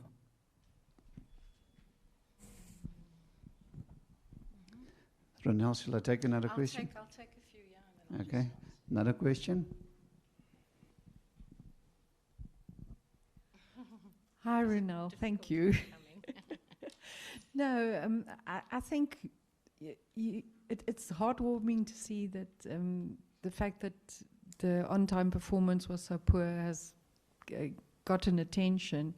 My question really is, how are you going to get the customers to start believing you again? Because as somebody that flew regularly, and if you think you get mad with that red board, and I do take pictures of them as well, how are you going to get the loyalty back? Because I must say, you know, after going through it over and over, you kind of lose faith. And I think that's a journey that one needs to take. And then the second thing is around communication with your customers, because that was one of the questions that was raised over and over again. Whether you think that that has been successful. Thank you. Thank you, Louise. Another one?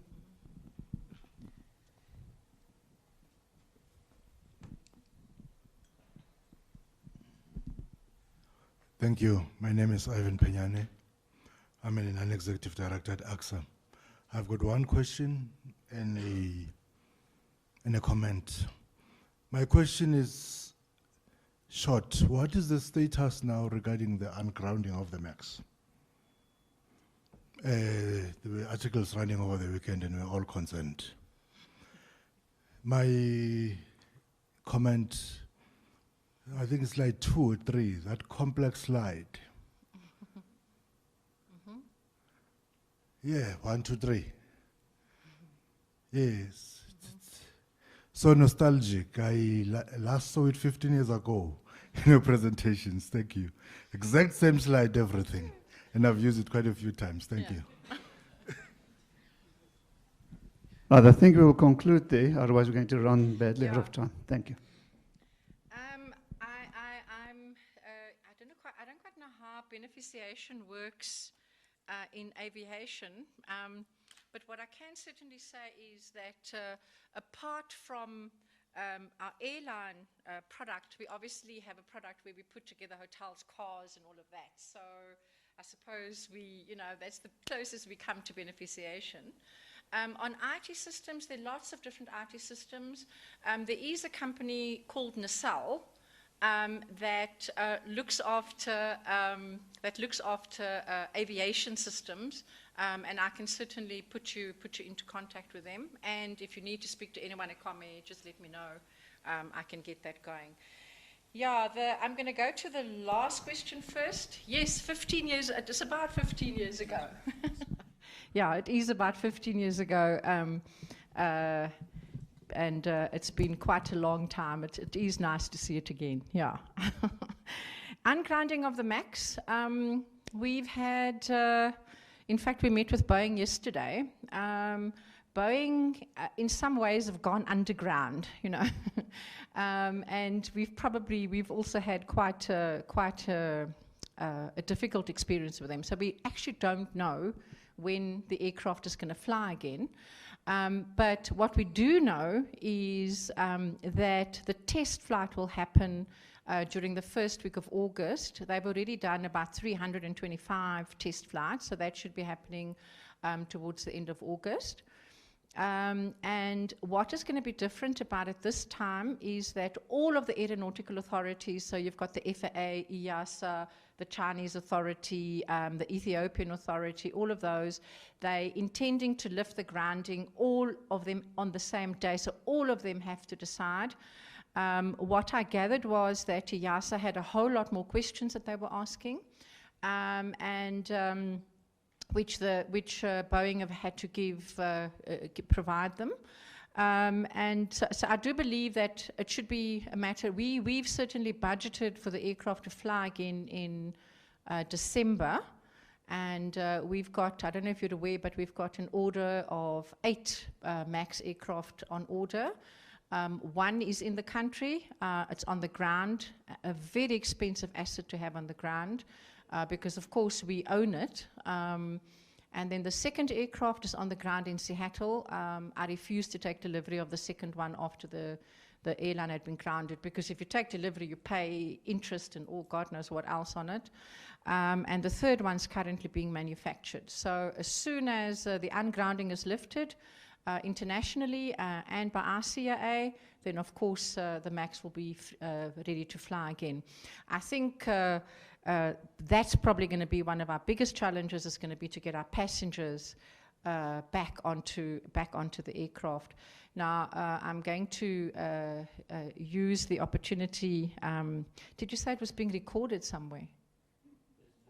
Oh, okay. No, I wanted to share with you something I don't really want to have go public. But, the day, obviously, after the Ethiopian airline crashed, I got this phone call to say that there's been an airline accident. And I thought, okay, that's interesting.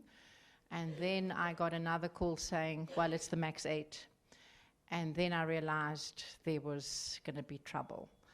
And probably spent most of Sunday on the phone talking to different experts, all our senior captains, our training captains, to see what action we needed to take. And, you know, the conclusion at the end of Sunday was that the aircraft's safe to fly, and we would continue to fly it. I walked into the office that morning and I said, today, this aircraft is going to be grounded, not for safety reasons, but by the public. And that is exactly, you know, what did happen. And not only our public, I think our cabin crew were also, you know, they were in fact holding hands and praying, and you can't do that and have your passengers, you know. So we did the right thing and we grounded the aeroplane, and it was certainly the right thing to do. Getting everyone back onto that aircraft, I think, is going to take a lot of effort. And of course, we're already working on a strategy to get that going. You will see that British Airways International have put in an order for 200, because when I met with the CEO in the UK, he said to me, when that aircraft flies again, it's going to be one of the safest aircraft in the world, because everyone's looking at it. So I want to leave you with that positive point. Getting customers to believe. So what you don't see coming across here is that.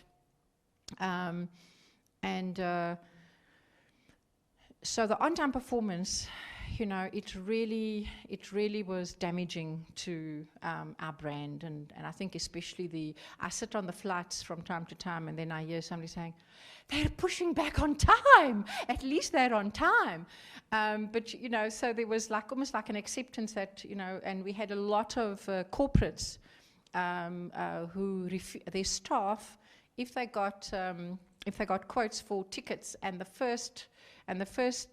cheapest was us, the guys could take the second cheapest. They didn't have to choose British Airways, British or Kalula.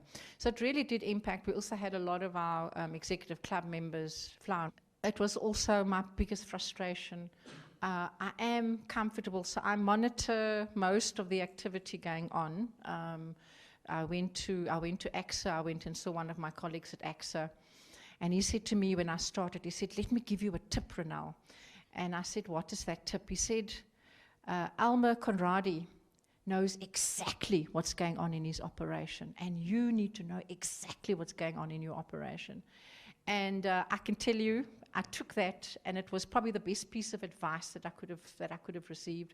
I know what's going on in that operation. If the comms is poor, I know. My staff, it's quite frustrating for them, because if the message didn't go out, if the message is wrong, if the message should have, you know, so there is that kind of keeping very close to the operation. So it's still a challenge to get our customers back, and partly because I was too scared to spook the success that we were experiencing. I didn't want us to brag about it, but now that we've been doing it consistently for the last, I'd say, 4 or 5 months, I think you will see us coming out talking about it a lot more.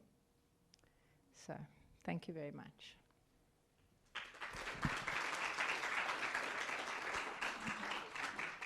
Thank you, Ronel. You don't have to do that, but thank you. Simple little gift. Thank you very much. Thank you so much, Ronel. Hopefully you'll join us for lunch as well. Probably, it's going to be now. Yeah, No, if it's no. now, then I will. Yeah, sure. Thank you very much. Ladies and gents, yes, let's take lunch. I'll see you back here at 20 to 2. Enjoy lunch, sponsored by University of Johannesburg. Thank you.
Just a few people coming in still.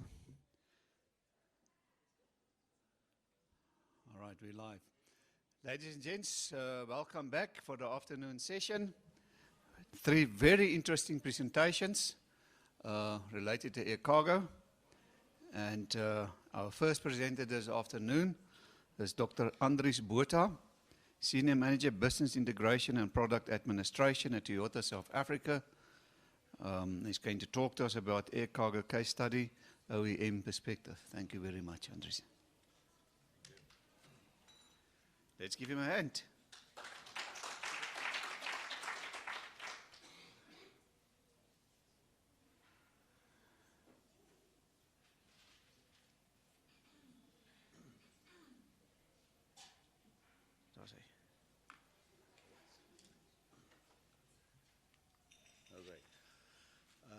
Good afternoon. I think the problem with this session is that either the audience falls asleep or I fall asleep. So let's keep it interesting and brief. So what I'll be talking about is to take you through the automotive supply chain. Specifically, I'm the victim of air cargo. So let me explain to you what happens and how we compensate for it. I'll talk about our supply chain choices, which starts off this problem. Then about air cargo in cases of emergency, air cargo as a baseline, and then also talk about the constraints for us as an automotive supplier, and then finally just cover some of the future and potential activities that is feasible for us. So the industry supply chain is a very simple supply chain. We've basically got 4 parallel streams. We've got the vehicles, and vehicles can either come in as a completely built-up unit, which means it's imported. And as you can see there, as Toyota, we use ships. There's only 3 vehicles we've ever flown into this country. Brian Joffrey's got 2, and we own 1. It's the LFAs. We've got 1 pallet to send 1 back if we mess it up. Then we do units that we build in South Africa, basically called a CKD, where components come from all over the world, local components, and it all gets consolidated into a vehicle that we can sell. And then, of course, there's the parts supply chain, which again focus on some local components, but also import components. And here you can see, as a victim, we do have an aircraft there. And then finally, there's also the accessory supply chain, which basically sits in parallel. Some of it we import, and then the bulk of it is actually local manufacturing. However, the planning in this department is not the same as this group. We fly. But again, let's not talk about that. So basically our first decision is, sorry, there's a missing word there. Our base decision is sell 1, buy 1. So if a dealer sells a piece, he buys 1 immediately. If we get it in packs of 10 or 20 or 100, we'll break the pack and we'll sell him 1. Because we know if we send him 2, the second one will be dead stock, and we're going to see him nagging us 3 months from now to try and take it back.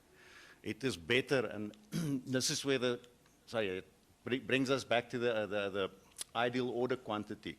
But it's better for us to have that stock in a central position, because we can supply all 200 South African dealers plus our rest of our network.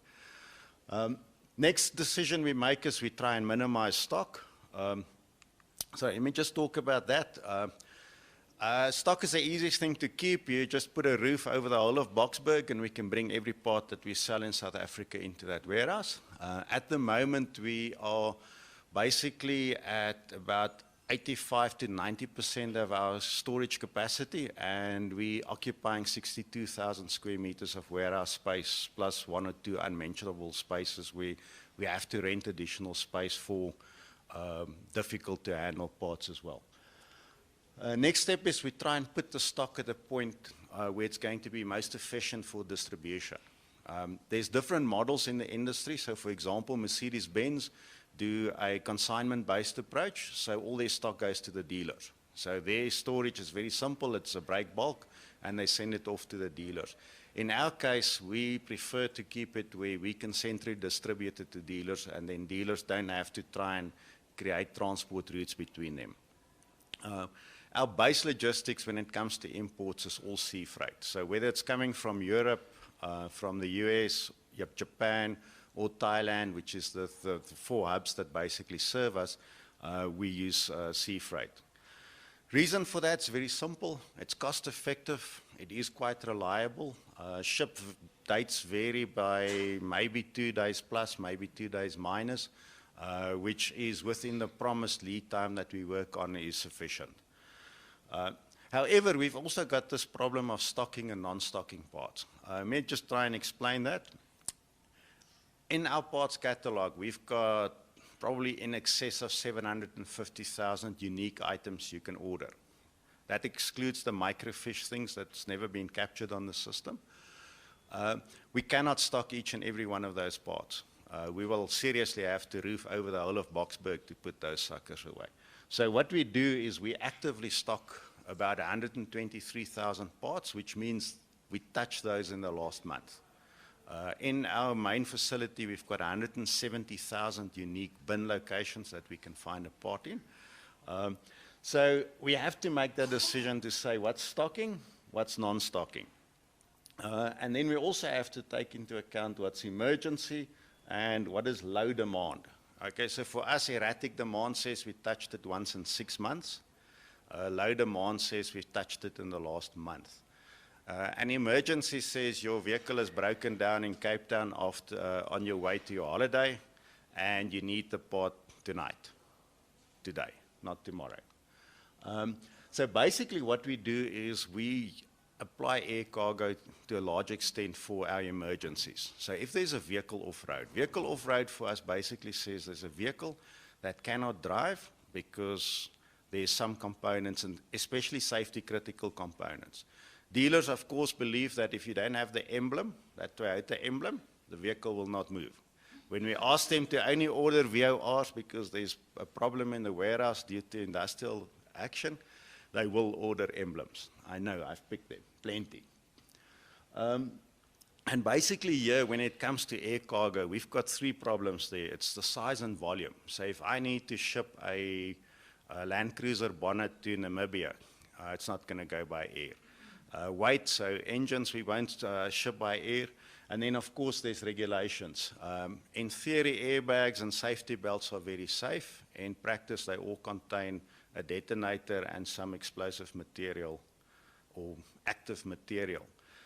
So those regulations prevent us from shipping everything by air. The advantage of it, of course, is quick response.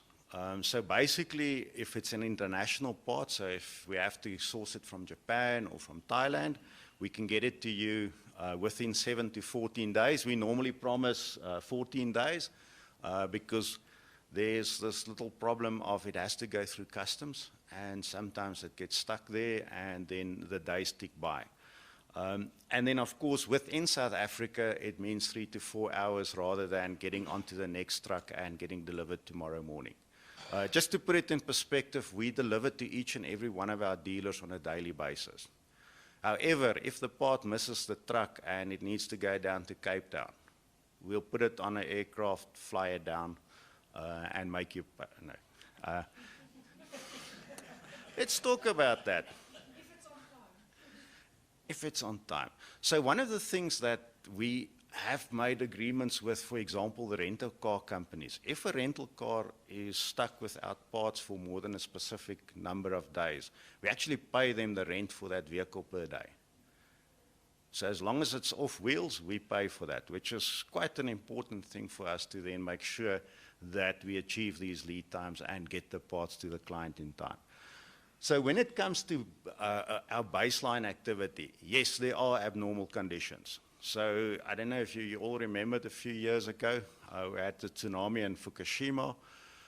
Basically what happened at the time was that Nissan went to press and said they've got 30 days of stock in the country, they're in trouble, they won't be able to manufacture. Toyota says we've got 1 week stock, our normal 1 week stock in South Africa, we have no problem. Because we have many ships en route. So what we did have to do is the pipeline did run dry. So we had to bring in cargo, well, basically vehicle components from Japan, from Thailand, to be able to maintain our assembly or our production line. So we basically got the first freight aircraft that flew into King Shaka International Airport. We haven't repeated that mistake since. A mistake, no. We haven't had that level of crisis since then. So we try and manage that.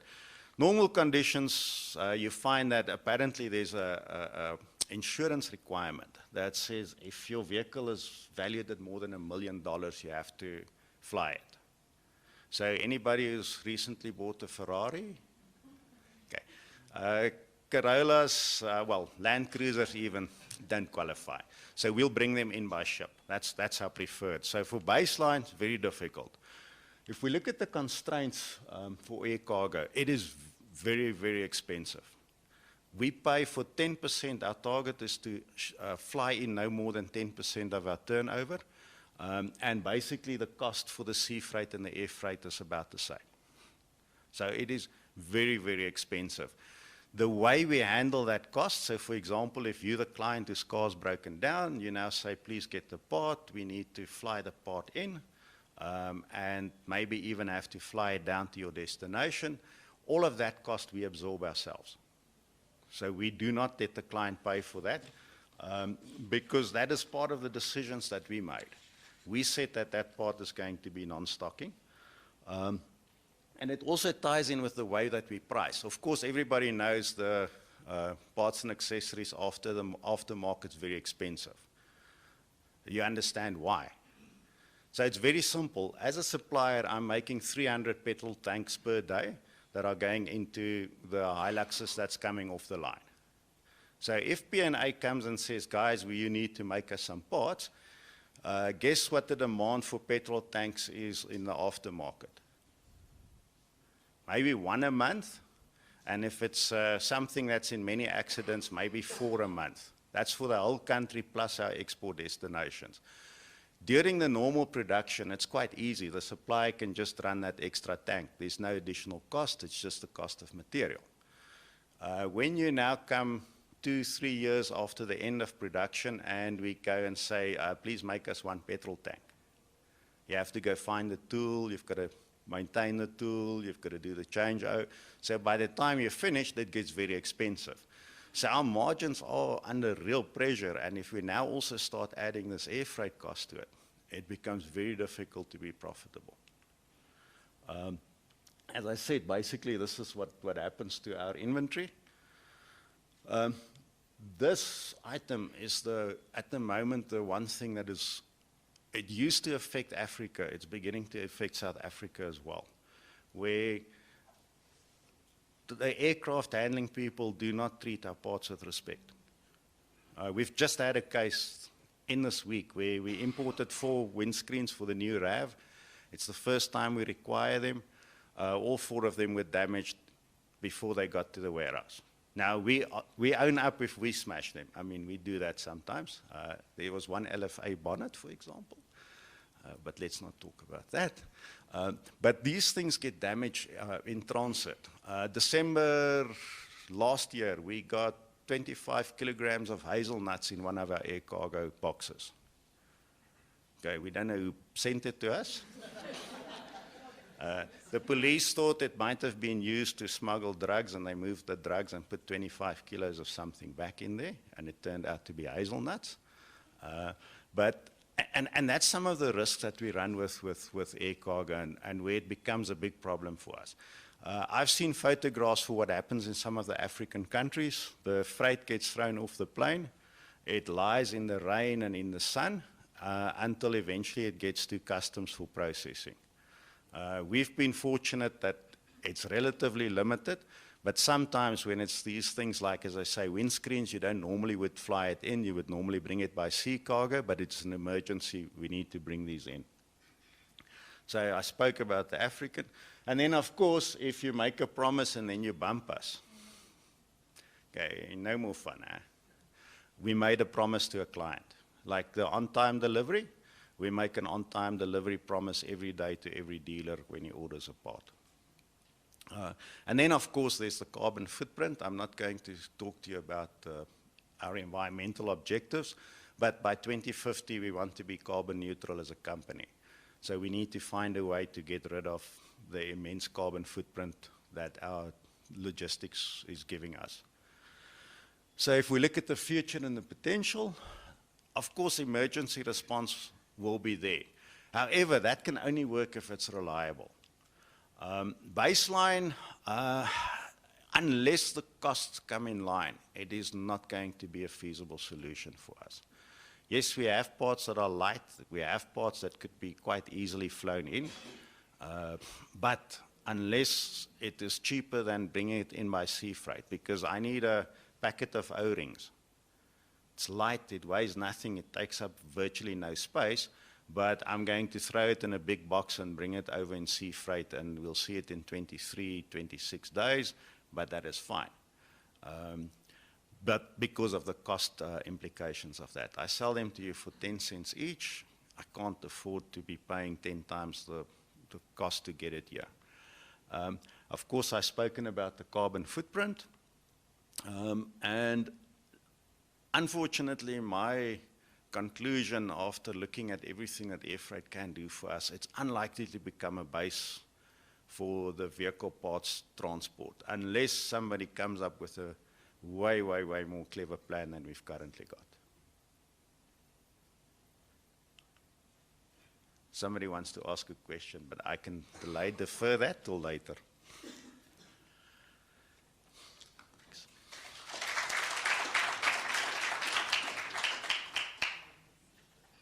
Thank you so much, Andre. Andre is giving us some perspective here on air cargo. We will engage in a panel discussion. Thank you very much, Andre. Right, our next presenter then is Mr. Theo Fourie. He's the head of department, DHL Express Sub-Saharan Africa. He's going to talk to us about the role of ground handling services in air cargo. Thank you very much. He asked me to play a video first, and then, so let me just get the technology working here.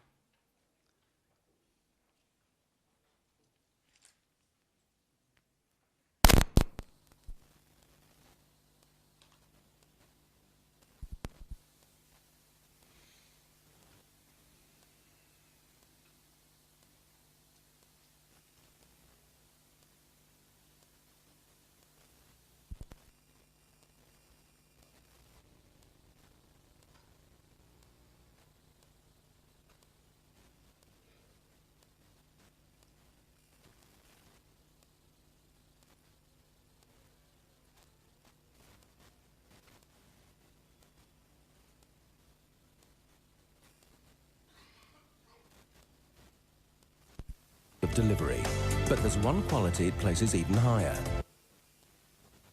Right, there we go.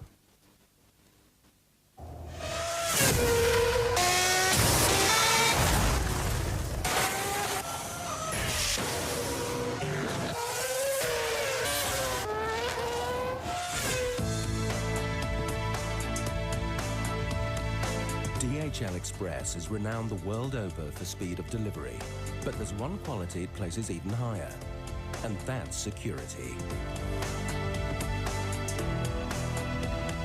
Every day, we're picking up and delivering very valuable shipments for our customers. The security of those shipments is paramount, to our reputation and to our relationship with that customer. Complacency is not an option when it comes to security. At DHL Express, security is built on 3 critical factors: infrastructure, processes, and people. Investment in the latest equipment and technology, TAPA accreditation and excellent security training for all its people provide the assurance customers, such as Nokia, need. DHL Express has really the right mix between people and technology. So you are investing into your people as you are investing into technology. We've built up over the years a very, very good reputation for security excellence. We're the global leader in terms of TAPA certified sites. Because TAPA certification is really something where we can trust on, there's no need for us anymore to come to your premises and check your premises. But state-of-the-art infrastructure is meaningless without consistent global processes, and the ones customers trust are the result of years of international experience. We've been in all these countries around the world, far longer than all of our competition. and we've built up processes which are geared up to each individual countries. Our customers expect us to have a secure network in every sense in the word. So thousands of small actions every day embedded in our process make it a secure network.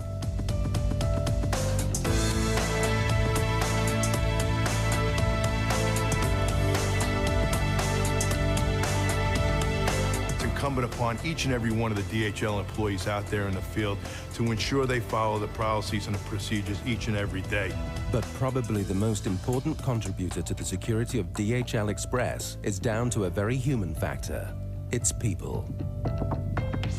It's absolutely the responsibility of everybody, and I just can't say this often enough. People are really the most important aspect related to mitigate your risk within an end-to-end supply chain solution.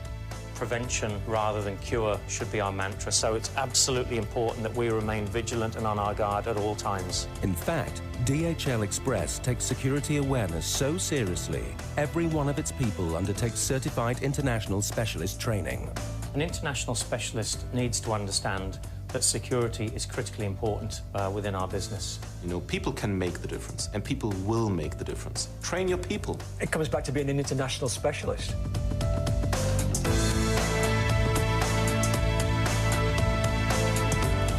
In today's world, security is everything. Protecting its people, its global network, and its customers' shipments is of paramount importance to DHL Express. As those customers appreciate, speed is important, but winning performance also relies on secure defenses. And it's that security that keeps DHL and its customers ahead of the game. If you need me, call me, no matter where you are, no matter how far. Just call my name, I'll be there in a hurry. You don't have to worry.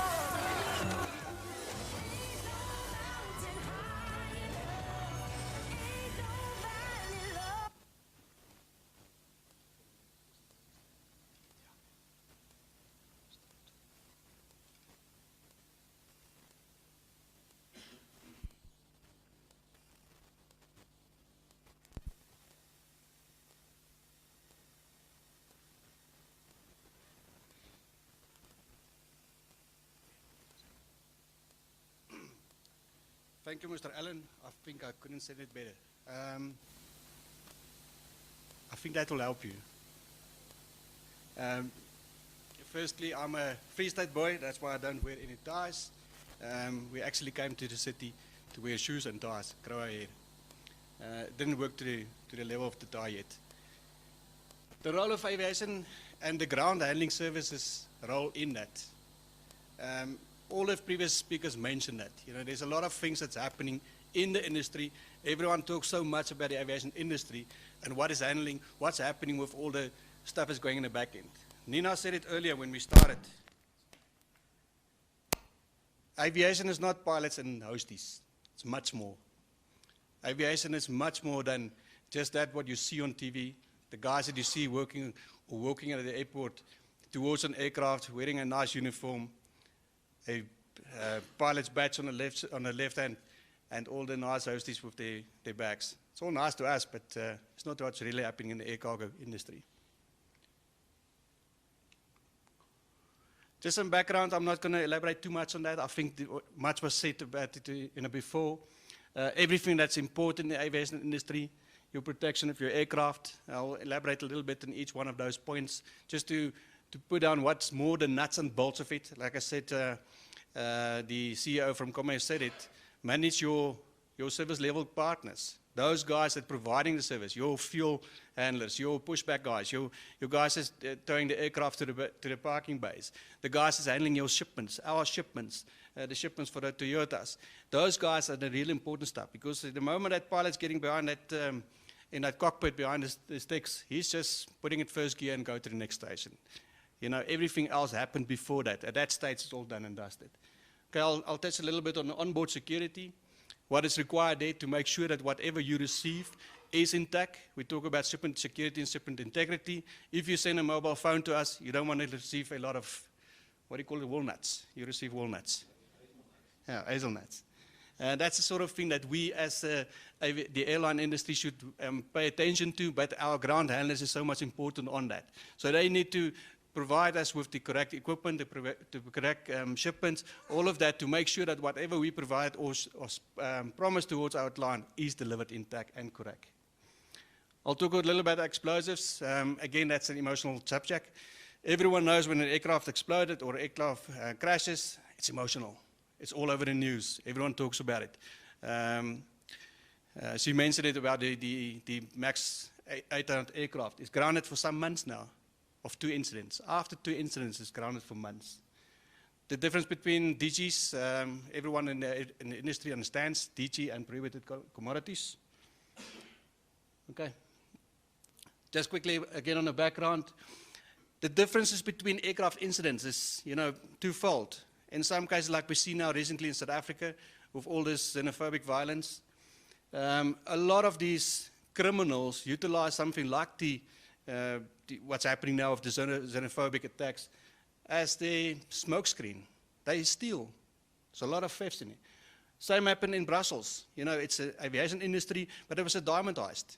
It was purely theft. It's not something related to terrorism activities or extremist group activities, that sort of thing. It's not always the case. It's different focus points from your criminal intent or your criminal element to assist in that.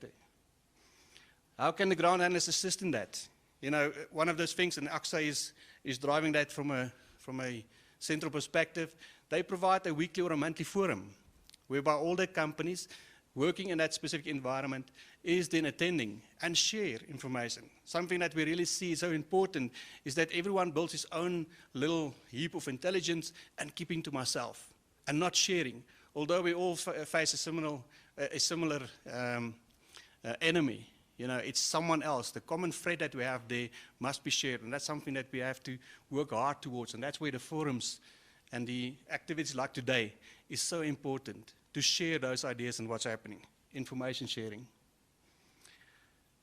Okay, one of the big things that we see as an airline is that we don't have always the self-handling capabilities. So in some cases, like South African Airways, will have a self-handling capability in South Africa, but not necessarily when they fly to some other destination.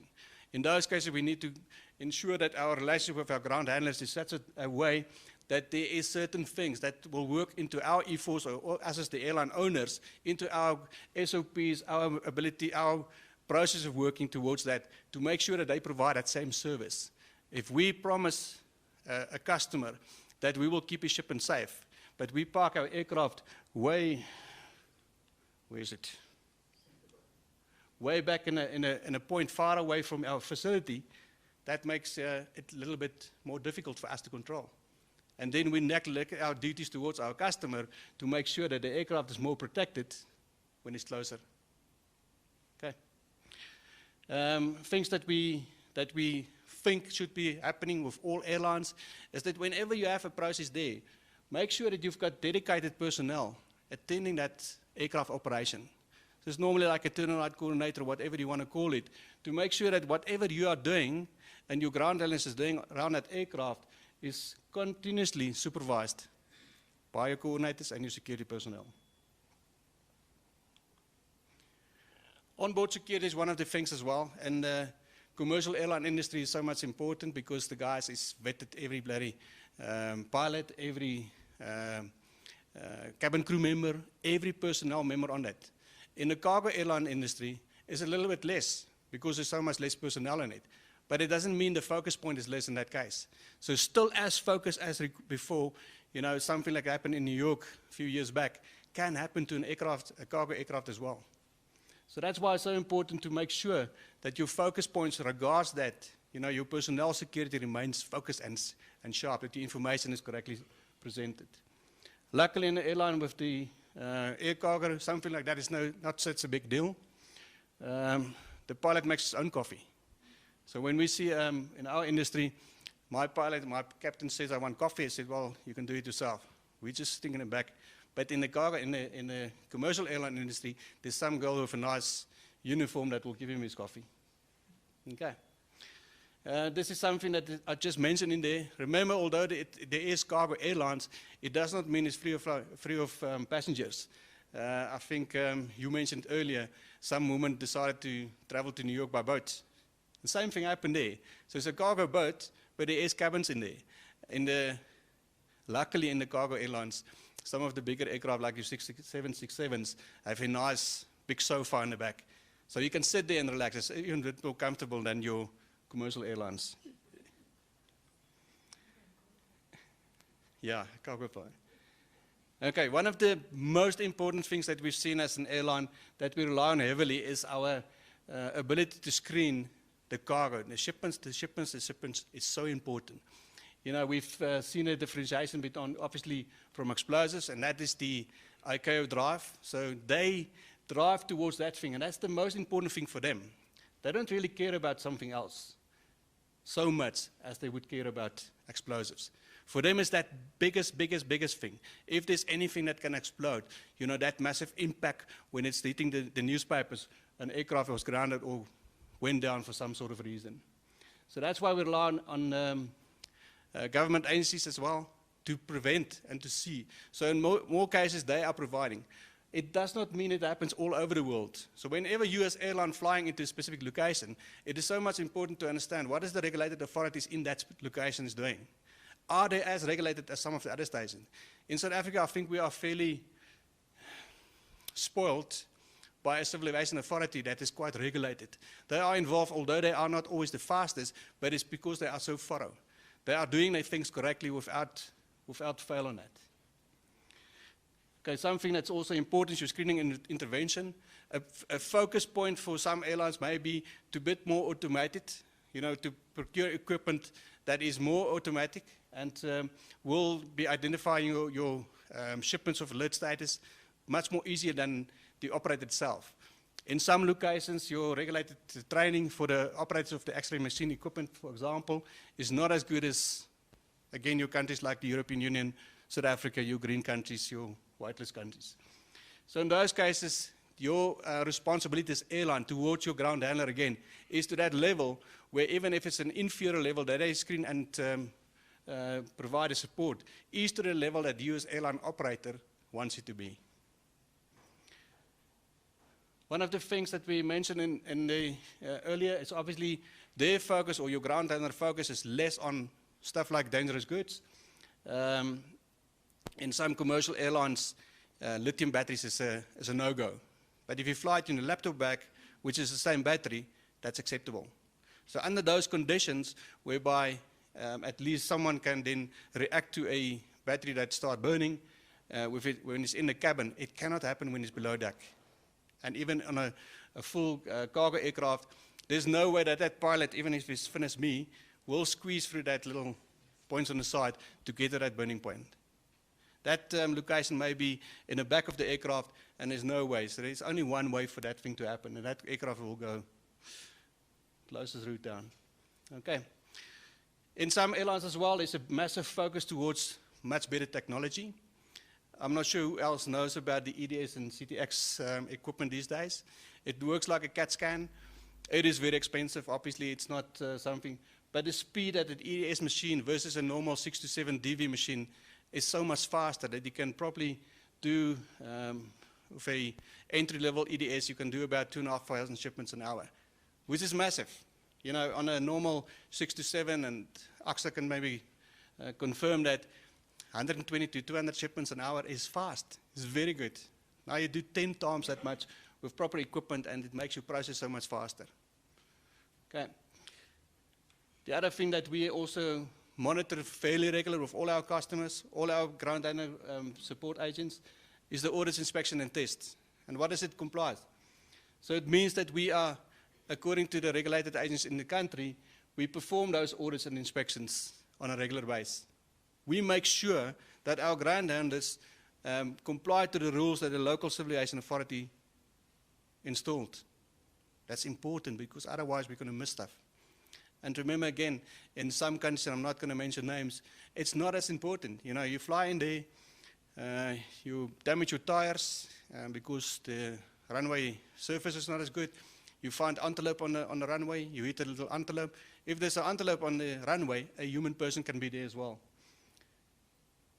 Prohibited goods, That's all related to some, the airline obviously themselves. Policies for the airline may differ. In some cases, something like a CITES Appendix A or Appendix 1 commodity, and that includes rhino horn, will not be carried by any airline. In some cases, there may be a government request for that. So the CITES Appendix A, for example, is when you present a permit for DNA purposes on rhino horn or elephant tusk, and it can fly, but even then, some airlines may refuse that. And that's where your role of your ground handler, because again, if it's an aircraft with a yellow tail or an aircraft with a blue tail, the same ground handler may be applicable there. So the same guy may be doing work for both airlines. And if that blue tail is not accepting the CITES 1, even on permit level, the yellow aircraft may be accepting that. So that's why it's so important to manage your ground handler with related to that policies of yours. That's it, quick and fast.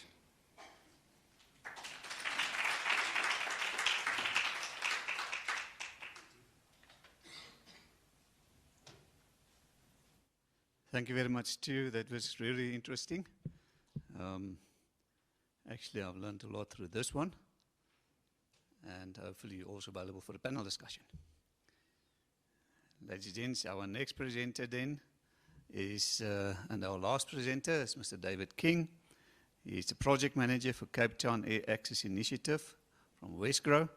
He's going to talk to us about the economic potential and benefits of international air cargo for Cape Town.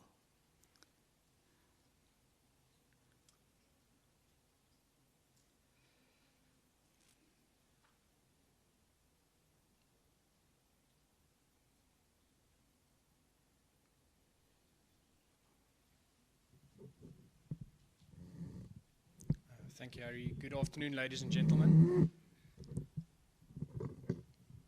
We're going to change a gear a bit. The two previous presentations, obviously a bit more technical and operational. I'm going to take a step back and do a bit more of an overall strategic view of what's going on in the Western Cape at the moment. I would like to start to just explain what Cape Town Air Access is. Maybe some of you won't know. I know there are a few people in the crowd that have heard of us before. One of my previous colleagues is also sitting there, Nadia. She started the project about 4 years ago, and I've been there for 3 years now. So Cape Town Air Access, the initiative was initiated in 2015, but the reason it started was that we realized that cities and regions of the future will be cities that are connected. And what happened is in 2012, SAA terminated all international operations out of Cape Town, and in 2015, Virgin Atlantic stopped their London Heathrow flight as well. And there was also very poor connectivity to the rest of Africa. So in 2015, AXA started the idea of this aerotropolis development or airport city, depending on what term you want to use, in Cape Town. And there were multiple and different players from government, from AXA, from private sector engaging with airlines, and there wasn't one coordinated approach to approach airlines to fly into Cape Town. The Department of Economic Development in the Western Cape initiated a study to show the benefits of improved air access for the region, and this is where this project was born. AXA also conducted a study, and in the Aerotropolis study, they estimated that for every scheduled long-haul service, you can create almost 3,000 jobs, and 10% passenger growth leads to 2% in economic regional growth. So there's really benefits in economic terms of having direct flights into your city. So this collaboration then kicked off where Cape Town Air Access was born. We are housed in Westgrow, which is the Western Cape Trade, Investment and Tourism Promotion Agency. We're a semi-government funded organization, and we basically do all the promotion for the Western Cape in terms of tourism, investment and trade.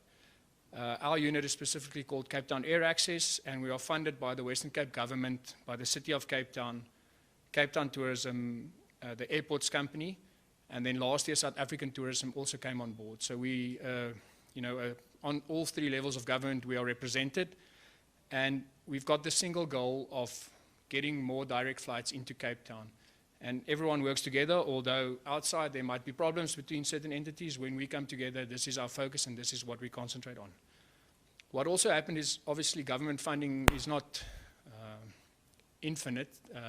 In some cases it might be, but for us it is not. So we involved the private sector and we started a fund where the private sector can get involved and they become a partner of our Cape Town Air Access Initiative, but they have to pay their way to get into the fund and into the partnership. So all of these partners you see here down at the bottom have paid to be part of this partnership, and we have regular engagements with them, and they can also direct through suggestions what direction we need to take or where we have to focus. So each of them have a vested interest in our initiative. So this works really well at the moment, and I think this is one of the only, or at least one of the few examples that I know of in the world that operates like this in terms of route development for an airport.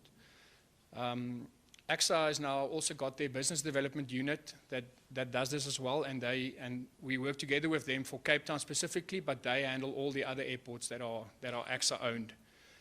So because we were started before they got this going, we now in a cooperation agreement with them, and it works very well. So what's our results been in the past 3 years or 4 years? Well, I can tell you when we started, our goal was to get 3 new airlines to come to Cape Town, and since, what is it now, June this year, we have 15 airlines that are new to Cape Town International. So it's been quite successful. We've really had some good results. There's been 21 expansions. This means that an airline that's flying to Cape Town flies more regularly, flies maybe daily instead of 3 times a week, or they up the capacity in terms of what aircraft they're flying. So there's been 21 of those. We've estimated that this has contributed 6 billion rand to the direct tourism spending of the Western Cape. The business class is also very important for an airline, and this has grown by 15% in 2017 and 10% in 2018. We've doubled the international seat capacity at the airport to 1.5 million. It's now almost just over 3 million, but we added another 1.5 million seats. And the growth in the international terminal was very good. In 2016, it was 16%, the year after that, 20%, and last year, with the drought, we had a bit of a drop to 9%, but it's still, 9% growth is, in any business, is good growth. And you can't grow at double figures every year. You're going to run out of capacity.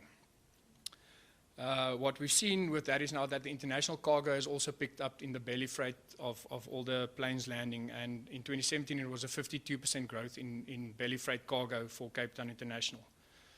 And there's currently 23 airlines flying to Cape Town, international airlines. So this is just a timeline of all the new routes. The only one that I would say we didn't really have at least some kind of finger in the pie was the Turkish Airlines flight, because that initiated straight after we started. But the rest, we've had negotiations with all the airlines, and when they started the flights, we were part of that initiative. The last one we've added now, the second last one, that was one of the premier routes that we were looking for a route for, was United Airlines will start in December, on the December 16th, flying to Cape Town direct out of Newark, New Jersey, which is just next to Manhattan. So we're really proud of that one as well. So this is the current route network with all the airlines. I'm not going to spend too much time, but our goals for the next few years is we want to be connected to South America and Australia as well. You can see that's missing. And then also West Africa is very important. There's no direct connection to West Africa from Cape Town. So for us, that's very important. You can just see the comparison of seat capacity and passenger growth for the airport since 2015. And you can see it's a very seasonal growth, but the trend is upwards. So we're really, really proud of this. Getting to the cargo, if you just look at an indexed growth from 2015, it's the previous picture, but just the passengers and the seat capacity. But the air cargo capacity almost doubled since 2015. So there is a lot of capacity available. And it's now part of what we want to do is to try and help the airlines and businesses fill this capacity and make sure that the airlines remain profitable. So I just alluded to that, but why it's important for us is that the air cargo revenue can boost the airlines' passenger revenue and making more expansions and more new routes available. The cargo development can boost Western Cape exports and imports, and this is what Westgrow is all about. We also want to make sure that the importance of air cargo is noticed and also promoted at all three spheres of government. I think, obviously, with the developmental agenda, air cargo and things like this is maybe not in the forefront, but I think it's very important for economic growth in the future. And also, if we have a dedicated strategy, we need to make sure that the air side and the land side infrastructure can meet this growth needs, and that's where Nina and the team from AXA is also working very hard with their cargo strategy. So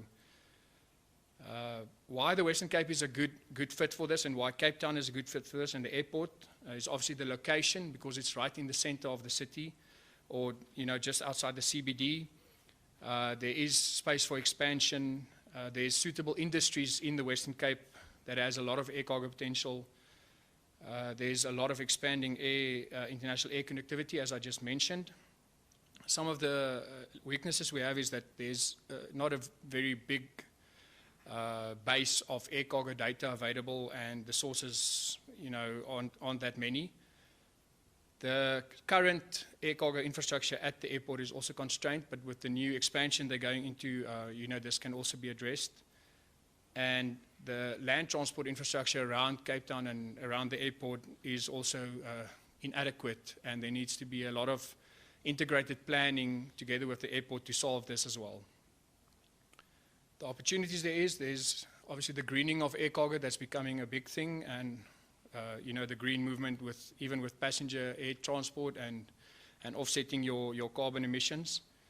Then it was mentioned earlier in one of the presentations this morning is the potential of Africa with SATM and the Africa Free Trade Agreement. This could open up a lot of avenues for more trade. And then the e-commerce, which is also the biggest driver of air cargo at the moment, which is a great opportunity.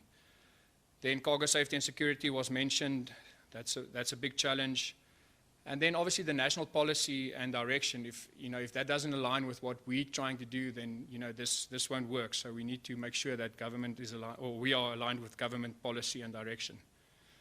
And at the moment, I think in South Africa, we at the forefront maybe in Africa, but there's limited investment in some new technologies that can be used currently. So some general stats, just quickly, the important one is that's been quoted many times, but IATA estimates that 35% of global trade value moves by air, which is a significant number if you think that it's only 1% of trade volume. 60 million tons carried annually, of which in South Africa, I think we sit about at 0.8% of that.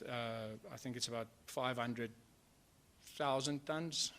Something in that region, and I think of that, Cape Town only has like 83,000 tons, so it's very small. So if air cargo was a country, then it would have been the third largest country in the world in terms of GDP. Cargo business is responsible for 9% of airline revenue, and it's still the fastest mode. Everyone knows that, and they estimate that it takes about 140 hours to get your new iPad delivered to you from America or wherever it's coming, and where it's 44 hours in the care of the airline. So what's going on in Cape Town? This is the air cargo terminal profile. The stats are all from AXA. There's about, as I said, 84,000 tons, kilograms, 84,000 tons. I feel like Jacob Zuma, sorry. 84,000 tons moved currently, of which almost 90% of that is through the AXA cargo terminal, and the rest is the other cargo terminal. That's the company we don't speak of currently, but the utilities, the utilization of their cargo space is very small. So there's obviously some space available, but as you can see, the AXA cargo terminal is almost at capacity, and this needs to be addressed somehow in Cape Town. In terms of the growth of the international cargo, this is linked to the air traffic movements. And you can see the growth was significant over the last 2 years, with more ATMs leading to more belly cargo. So Cape Town is the total opposite of OR Tambo, where 95% of the cargo is moved in the belly of the plane, not with a dedicated freighter. And you can also see that almost 82%, or 82% of that is international cargo and international bound or coming from international sources, and only about 70% from domestic. So that is also an important factor to think of when you think of an air cargo strategy for Cape Town. So these figures were taken from Quantec Easy Data. It's based on the SARS declarations at the custom offices. And there's obviously flaws because you don't have to register your export or import at the airport. It could be at another office, but I mean, it's still it's a good proxy for what we have. So what we did here is we converted the trade values into volumes. And this is the picture that we got, is that for Cape Town and for the Western Cape, about 39% of the products that are moved is agriculture out of Cape Town in air cargo. About 61% is manufacturing, which makes sense, and then a little bit of mining, which would be diamonds and things like that. If you look at the trade flow, the direction, then 52% is export and 48% is import. And this is now the volume. The next slide is then the value. So here we can see that exports is only 39%, which means we exporting cargo on air that is that's not as expensive as the imports we're getting in, because the import figure in terms of value is much greater than the volume that we. So we importing a lot of expensive stuff and exporting not that expensive stuff, which is the profile that South Africa has in terms of all our commodities actually. So the cargo value, we all know which elements or which cargo commodities are good for airlines. High value, low weight ratio, and all of these can be found in the Western Cape. There's manufacturing companies, there's companies exporting things like this. So in terms of our air cargo strategy, we want to focus on these companies and show them that air cargo might make sense instead of putting it on a ship or some other form of transport. So if you remember the first figure I told you, that 35% of value is air cargo in the world. So for the Western Cape currently, if you take all the exports, then only 3% of value is on air cargo. So there's obviously a lot of expansion or a lot of scope for more air cargo to come out of the Western Cape. The growth wasn't too bad. The compounded annual growth over the last 5 years was 8%. And then the top export commodities, precious metals and stones, fish and crustaceans, or seafood, and then fruits and nuts and electrical machinery, and then also medical instruments. That's becoming much more prominent in the Western Cape. And the growth is very good. And on the right, you can see the current share of air cargo in terms of all the exports of that commodity. So you can see that most of precious metals and stones are exported by air cargo. So scope for more exports could be edible fruits and nuts, nuclear machinery, works of art, things like that. So we need to put some more work into this to see what industries we need to target. In terms of our markets, this is not that complex, but I'm just showing which countries are connected to Cape Town with a direct flight or will be connected soon. And you can see there's only 4 of them out of the top 10. So obviously working on more flights, working on more direct routes could improve your air cargo situation as well. On the import side, still very low, only 9% of total share of Western Cape products are, in terms of value, are air cargo. The top commodities, and here you can see there's much more scope for improvement on the right-hand side in terms of the share for different commodities being imported to Cape Town in terms of air cargo value. And then the countries, similar picture, only 3 that we all will be connected to soon. Switzerland, an interesting one. We have one low-cost airline, Edelweiss, flying out of Zurich on a seasonal basis for 6 months. So I'm sure they also profit out of the air cargo part of their operations. And then just the last slide I have is our vision then for our cargo strategies, that we want to promote Cape Town International Airport as an international gateway for air cargo services in the Western Cape and South Africa. We don't want to compete with OR Tambo. I think there's space for both, to grow, and with Durban as well to grow the market a lot and make sure that everyone participates in this opportunity. So our goals will be to facilitate engagements between stakeholders in the air cargo space, to coordinate service providers, to create a cohesive working environment, and that includes the airlines, the freight forwarders, the integrators, and the shippers. And I think that's what we've tried to do with this whole project, and that's what we want to take into the air cargo space as well now, to get everyone to work together to improve the air cargo picture in Cape Town. And we want to assist the airport infrastructure provider with short and long-term facility planning efforts based on our research and on secondary research. And then we want to engage with the relevant local government departments on all levels to ensure there's policy alignment, because this can be one of the biggest stumbling blocks as well. If you're not aligned to the national policy, then you're basically fighting a losing battle. So, and this also means on the local side, the spatial planning and the transport planning for the city and the province, which is becoming much more important. Thank you.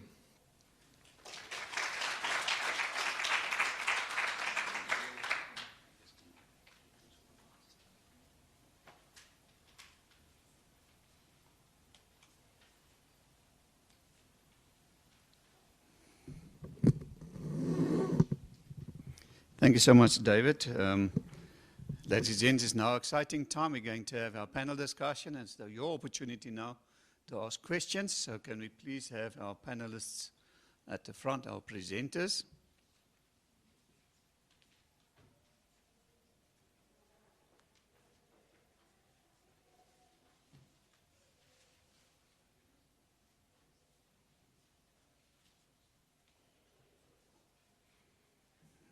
All right.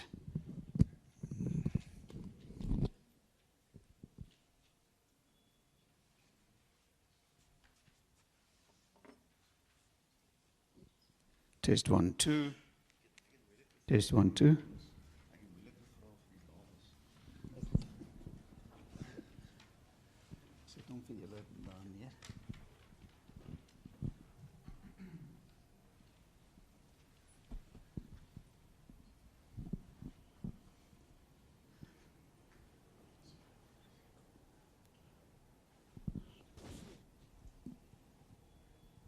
Okay, quickly, rules of the game. Ladies and gents, we obviously try and give as many as possible people opportunity to ask questions. So please keep it short when you ask a question. Identify yourself, who you are, company you're representing, and then you can direct your question either to the panel as a whole or to one member of the panel. And then when you put up your hand, obviously I'll come to the mic, put you on camera so that everybody following the broadcast can hear and see you. Yeah, and no personal attacks. All right. Okay, can we have the first question? There's one, and then there's one.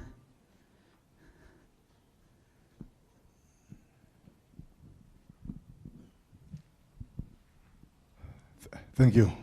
My name is Ivan Penyane. My question is directed to David, or the other colleagues can also take. First, congratulations on the work on the speed of work that Cape Town AXS has done. When it was first in a discussion a few years ago, one never thought it would be here. Direct question: what is your comment about the need for a leading airline, or not necessarily a national carrier, so that you can attain national growth on air cargo based on a national strategy? I'm saying that because it is my take that there is destructive competition between the three cities, Durban, Joburg, and Cape Town, and is not informed by a national strategy and not informed by incentives behind a national carrier or a leading carrier. It doesn't have to be a state-owned. And I think my view is that I think that destroys it. We won't be able to achieve the targets collectively. And where do you see South Africa in 5 years doing in as far as air cargo is concerned? Right, here was a question as well.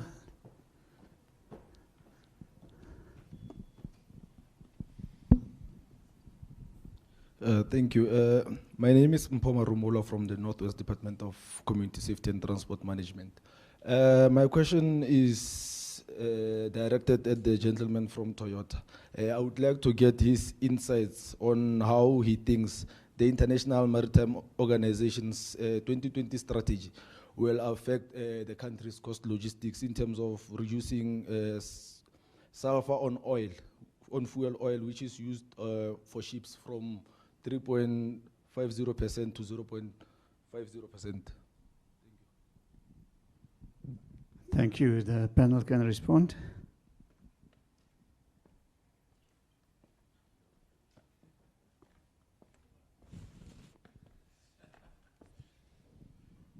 Thanks for that interesting question. My views on having a national carrier or leading carrier in South Africa, I think it's very important for our economy. I think in a country where we are sitting with immense poverty and unemployment, I think this is imperative that we have a carrier. But I also think on a business side, the carrier must be profitable. So it's obviously a situation that we have now where it's difficult to have these two goals, going in the right direction. But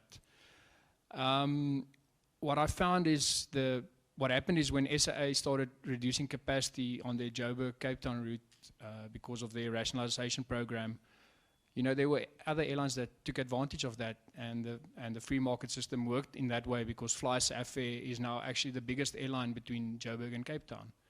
They're bigger than SA, they're bigger than, if you put BA and Akome and Kaluda together, then not, but yes, they've taken that opportunity and they've done wonders with their service. So, yeah, I think that's what I want to say, but to have a leading carrier internationally makes a lot of sense, and I hope that SA can turn it around and become one of the leading carriers again in Africa. Otherwise, someone else is just going to take over that space and do it for them. So, I mean, we realize that carriers like Emirates, they come and try and take over the whole system. But at least our processes and our government is, keenly aware that you can't have reliance on one international airline. Emirates recently reduced one of their daily flights out of Cape Town internationally, and it's had a significant impact on the passenger figures for Cape Town. So if you lose a carrier like SAA, it's going to have a devastating effect on the whole airline transport system. So I really hope they get it together. On the competition between the three airports, I mean, they all AXA owned and AXA operated. So there's a national plan for AXA, there's a national airports plan, a national airports development plan, where the government is trying to make sure that everything is aligned, but obviously in practice it doesn't always work like that, and each airport still needs to take care of their own business. But what I've seen with our growth is that this has also had a positive effect with the domestic growth, with airlines getting more passengers domestically, and we actually did a study because everyone started blaming us and saying that no, we're taking traffic away from Joburg, and there's traffic loss between Joburg and Cape Town, but it's not happened. The new airlines, people still want to go to the Kruger, people still want to visit other places, so there's more international people traveling on domestic flights now. So I don't think we're trying to be destructive and make sure that Durban goes under or Tambo loses passengers, but each one has to take care of themselves. So we're focusing on the Western Cape, but we do work with Durban and we do work with AXA. In 2 weeks we're going to the World Routes Conference, and that's where all airlines and passengers airports come together and they talk about routes. And we've got a stand. SAT is leading the stand. We've got it with Durban Direct, which is the route development team from Durban. AXA is going to be there. Ekurhuleni is going to be there. And we'll be one stand, so it will be a South African stand with all the airports. So we do work together as well. Thank you, David. Can I be predatory on that? I only care about the price and quality of handling. As a client, but seriously, as a client, it doesn't matter to us who's the supplier, provided that he provides it within the agreed price, agreed quality, and the lead time is there. So, yes, we don't have a preference. The question at the back, the short answer to that is Toyota believes that we need to protect the environment. So any legislation, any changes in requirements that improves the environment is for us a positive step. So reducing sulfur, yes, I know we talk about CO2 a lot, but I mean sulfur has never disappeared as part of the problem. I think over the years, especially in Europe, the fuel regulations, etc., one of our current biggest constraints is that our vehicle engine technology that we use is restricted because of the sulfur content in our fuel. And as long as we accept the poor quality of fuel, we're going to be restricted to some of the vehicles we can bring into the country. So in the longer term, yes, I believe we need to get the sulfur out of whatever fuels we have. And I know the technology exists. I know it's pretty expensive. But for example, if you look at Sasol, for Sasol, sulfur is poison. So they spend millions and millions to clean up before they even start processing. So in theory, this creates a huge opportunity for South African technology and a South African company that's now moving slowly into the US. Well, big time into the US.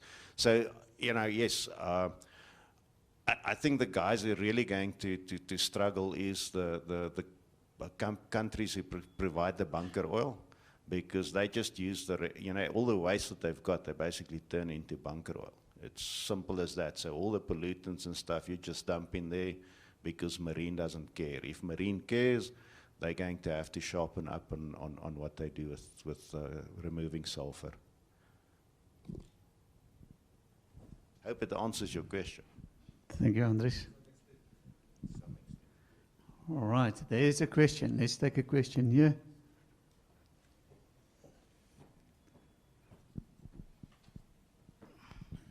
Hi, good afternoon. My name is Henry Norton. I'm from Samsung Electronics. I think my question is more based on the presentation done by the lady from BA Comair, but unfortunately she has left. I think maybe the gentleman from Cape Town can answer the question.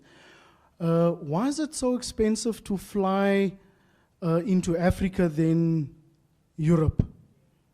And my second question is directed to the Boykie from the Free State with regards to ground handling agents.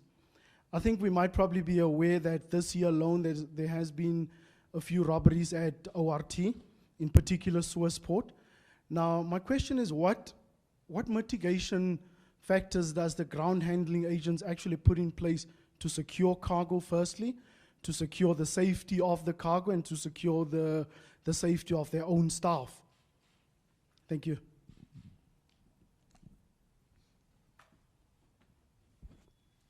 Okay, my answer is going to be quick. I spoke Can we just take another question? Sorry. Oh, sorry. Okay. My name is Sivuile Nama. My question is twofold.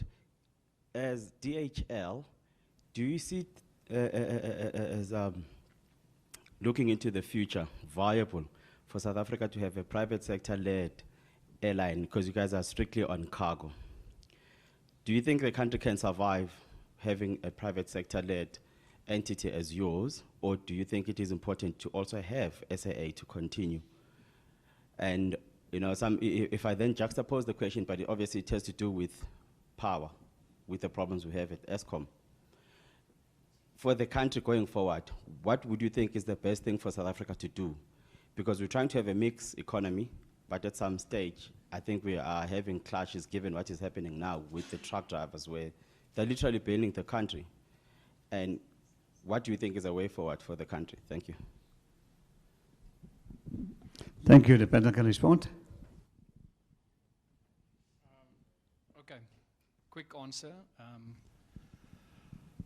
Why is flights to Africa so expensive? I've just written down 4 points in no order. I would say first one is the lack of competition and connectivity in Africa, because if you don't have competition, you can charge whatever you want. I mean, if you need to fly somewhere, that's what you're going to pay. So, I mean, a good example is there's an airline flying between Cape Town and Kruger. There's only one operator, and for a return trip, it's 8,000 Rand to go to the Kruger. So, who pays that? I mean, no one. Anyway, except US tourists, they pay it. And then also the frequency of services. I mean, just drives up the cost. I think Renelle also talked about maintenance cost in Africa. She said the tires, or was it Renelle? Yeah, 50% more than. So the maintenance cost of airlines, and then I think the operational standards in some instances are dubious. So you try and fly with the people that seem safe. And yeah, I think that's it. So I read the other day that I think of the 5 top airlines in Africa, only 1 is profitable. So that also gives you a good idea of why prices might be high, but yeah. Firstly, I can't talk about policy of DHL, but firstly, well, on that point, DHL believe that competition is always good. So we are compliant to that, and because of that, we believe that multiple airlines is always good. So it will work for us. We're not concerned about it. We provide a good service, and we will continue doing that. So from that perspective, yes, I think multiple airlines is good. It will be better if there's more. The question on ground handlers, it's also not policy to dictate what a ground handler is doing on their side. For DHL, there is a specific rule of engagement and how we perform our level of security, ensure that personnel security is fine, ensure that facility security is fine, to the standards that internationally is accepted. And from that angle, the only thing that we engage with any ground handler is to make sure that they're at least on that standard for us. Like I mentioned during the presentation, some countries will not have the same facility or the same level of importance. You know, some guys will think it's good for you to walk about on the aircraft with your wheelbarrow on the air side and to go and fetch some wood on the other side. In some countries it's acceptable, and we did see it a number of times. But for us it's not acceptable. So that's why we drive our ground handlers to that level that they comply to the rules which is normally accepted in the international sphere and not only in those countries that don't supply to that levels. Is that fine?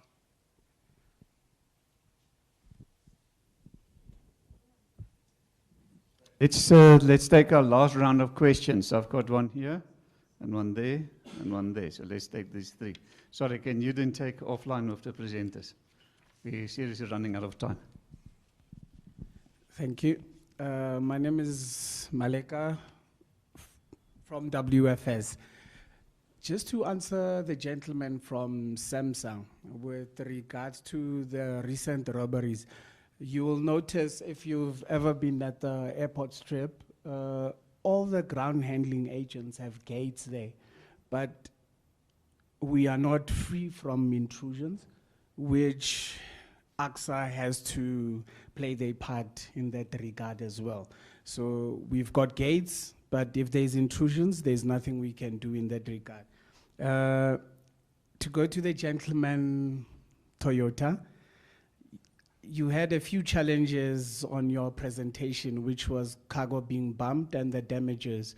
Would you say if you changed your packaging a bit, would it assist? Because we've noticed that your windscreens are packaged in boxes and it's not even secured with polystyrene as well.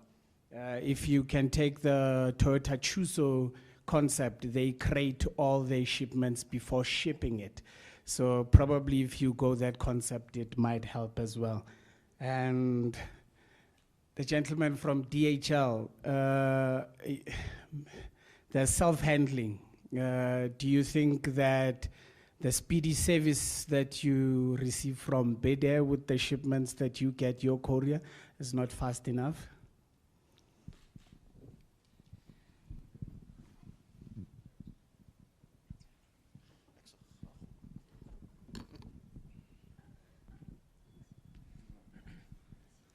Hi, I'm Altis Moman from Oricon. My questions to the panel as a whole. Just a quick question on belly freight versus dedicated cargo flights. How do you see the trend in that going into future? It seems like often cargo follows passengers, so it goes in as belly freight. Do you see that trend continue? Is it all dependent on demand, or are there some other considerations that you take into account? There was one lady here that wanted to ask a question.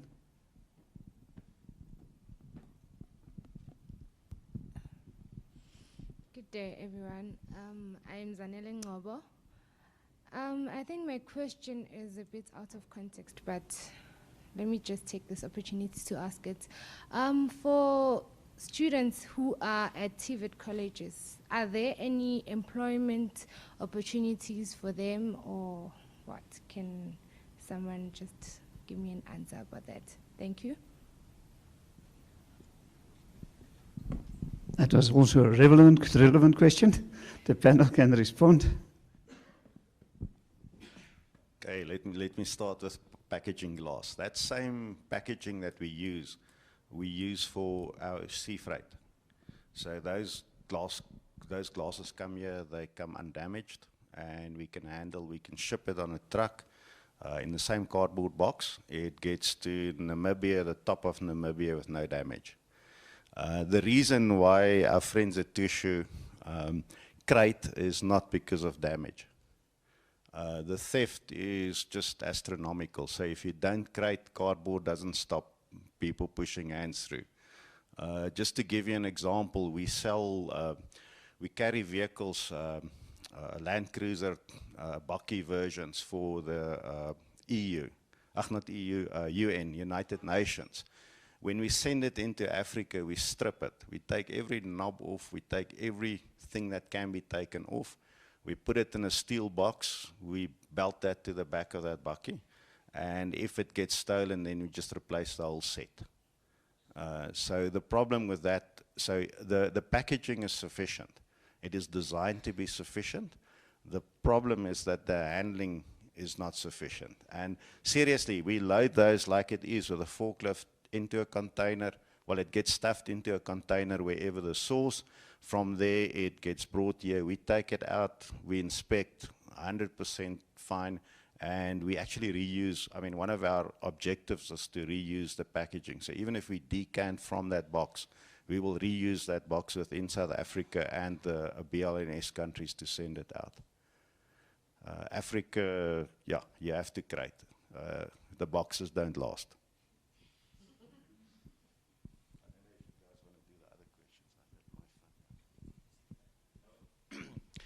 Firstly, the question on capacity, commercial versus purely aviation or air cargo aircraft.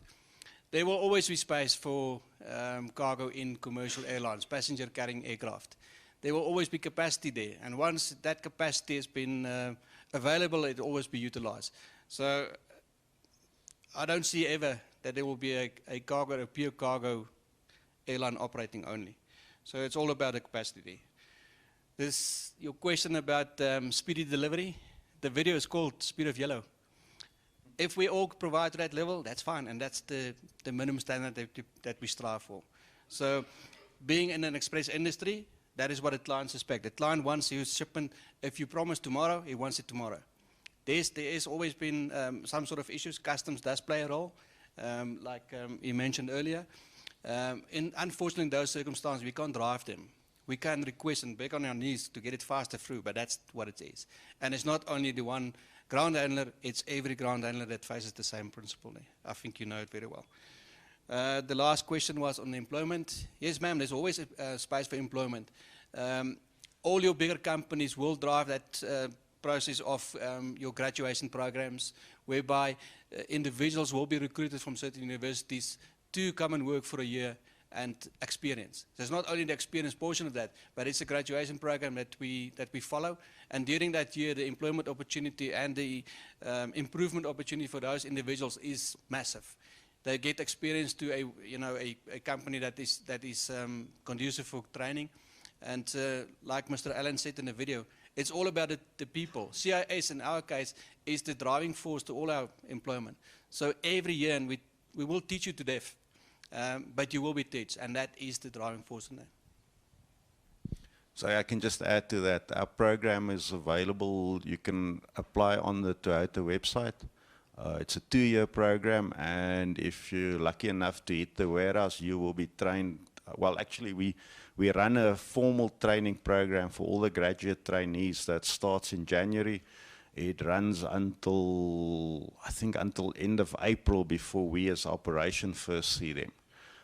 But by then you've been trained in all the Toyota business practices and you are ready to be deployed, and continue and train even further. So the programs exist. You must just apply. My final comment on the belly versus dedicated is I would love to see a DHL dedicated freighter in Cape Town in the next 5 years.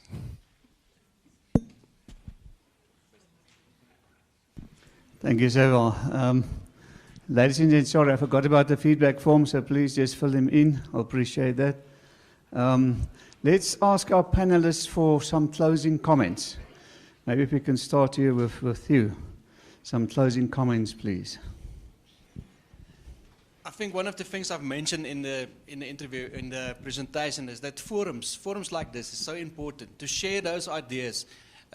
Every one of you've got specific skills, and every one of those skills is kept to yourself mostly. But if we share that amongst ourselves, and as I said again earlier, we share a common enemy, a common threat, and forums like this is so important to share those ideas. If you keep your secret, it's all good and well. But if you keep it for yourself and nothing happens on it, then we all lose. The recent spate of violence that we experience, every company will have a negative impact on it.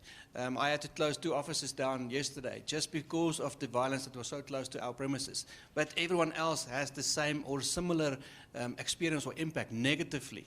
And that's what we, as a forum, can strive and get better, because that helps us all to get things running. Thank you, T. Andres. Okay, so what I'll do is I'll give the air cargo people a challenge. We measure our road transport on hourly arrival. So if you say you're going to be here tomorrow, we tell you you will be here tomorrow morning at 8:25. We measure your on-time arrival if you're here at 8:25. Thank you, Andres. David. Yeah, I think I just made my closing comments to the previous sentence, but yeah, I think this is a great opportunity, and something like Cape Town Air Access, I think it's a very good example of what you're also saying, is just to work together, and it's, I mean, how many, 10, 12 entities coming together with a single goal and a single frame of mind, working to a common picture, and I think that's an example for other initiatives or other businesses or government programs. So yeah. Thank you very much. Let's give our panel a hand. So this is now time for us to say goodbye to our online viewers. Thank you for following us. The next Transport Forum will be on the 3rd of October. It's Cuvardis BRT. It's hosted here at University of Johannesburg at the top floor of the hotel school. So we're looking forward to seeing all of you there. Thank you very much for joining in, and goodbye.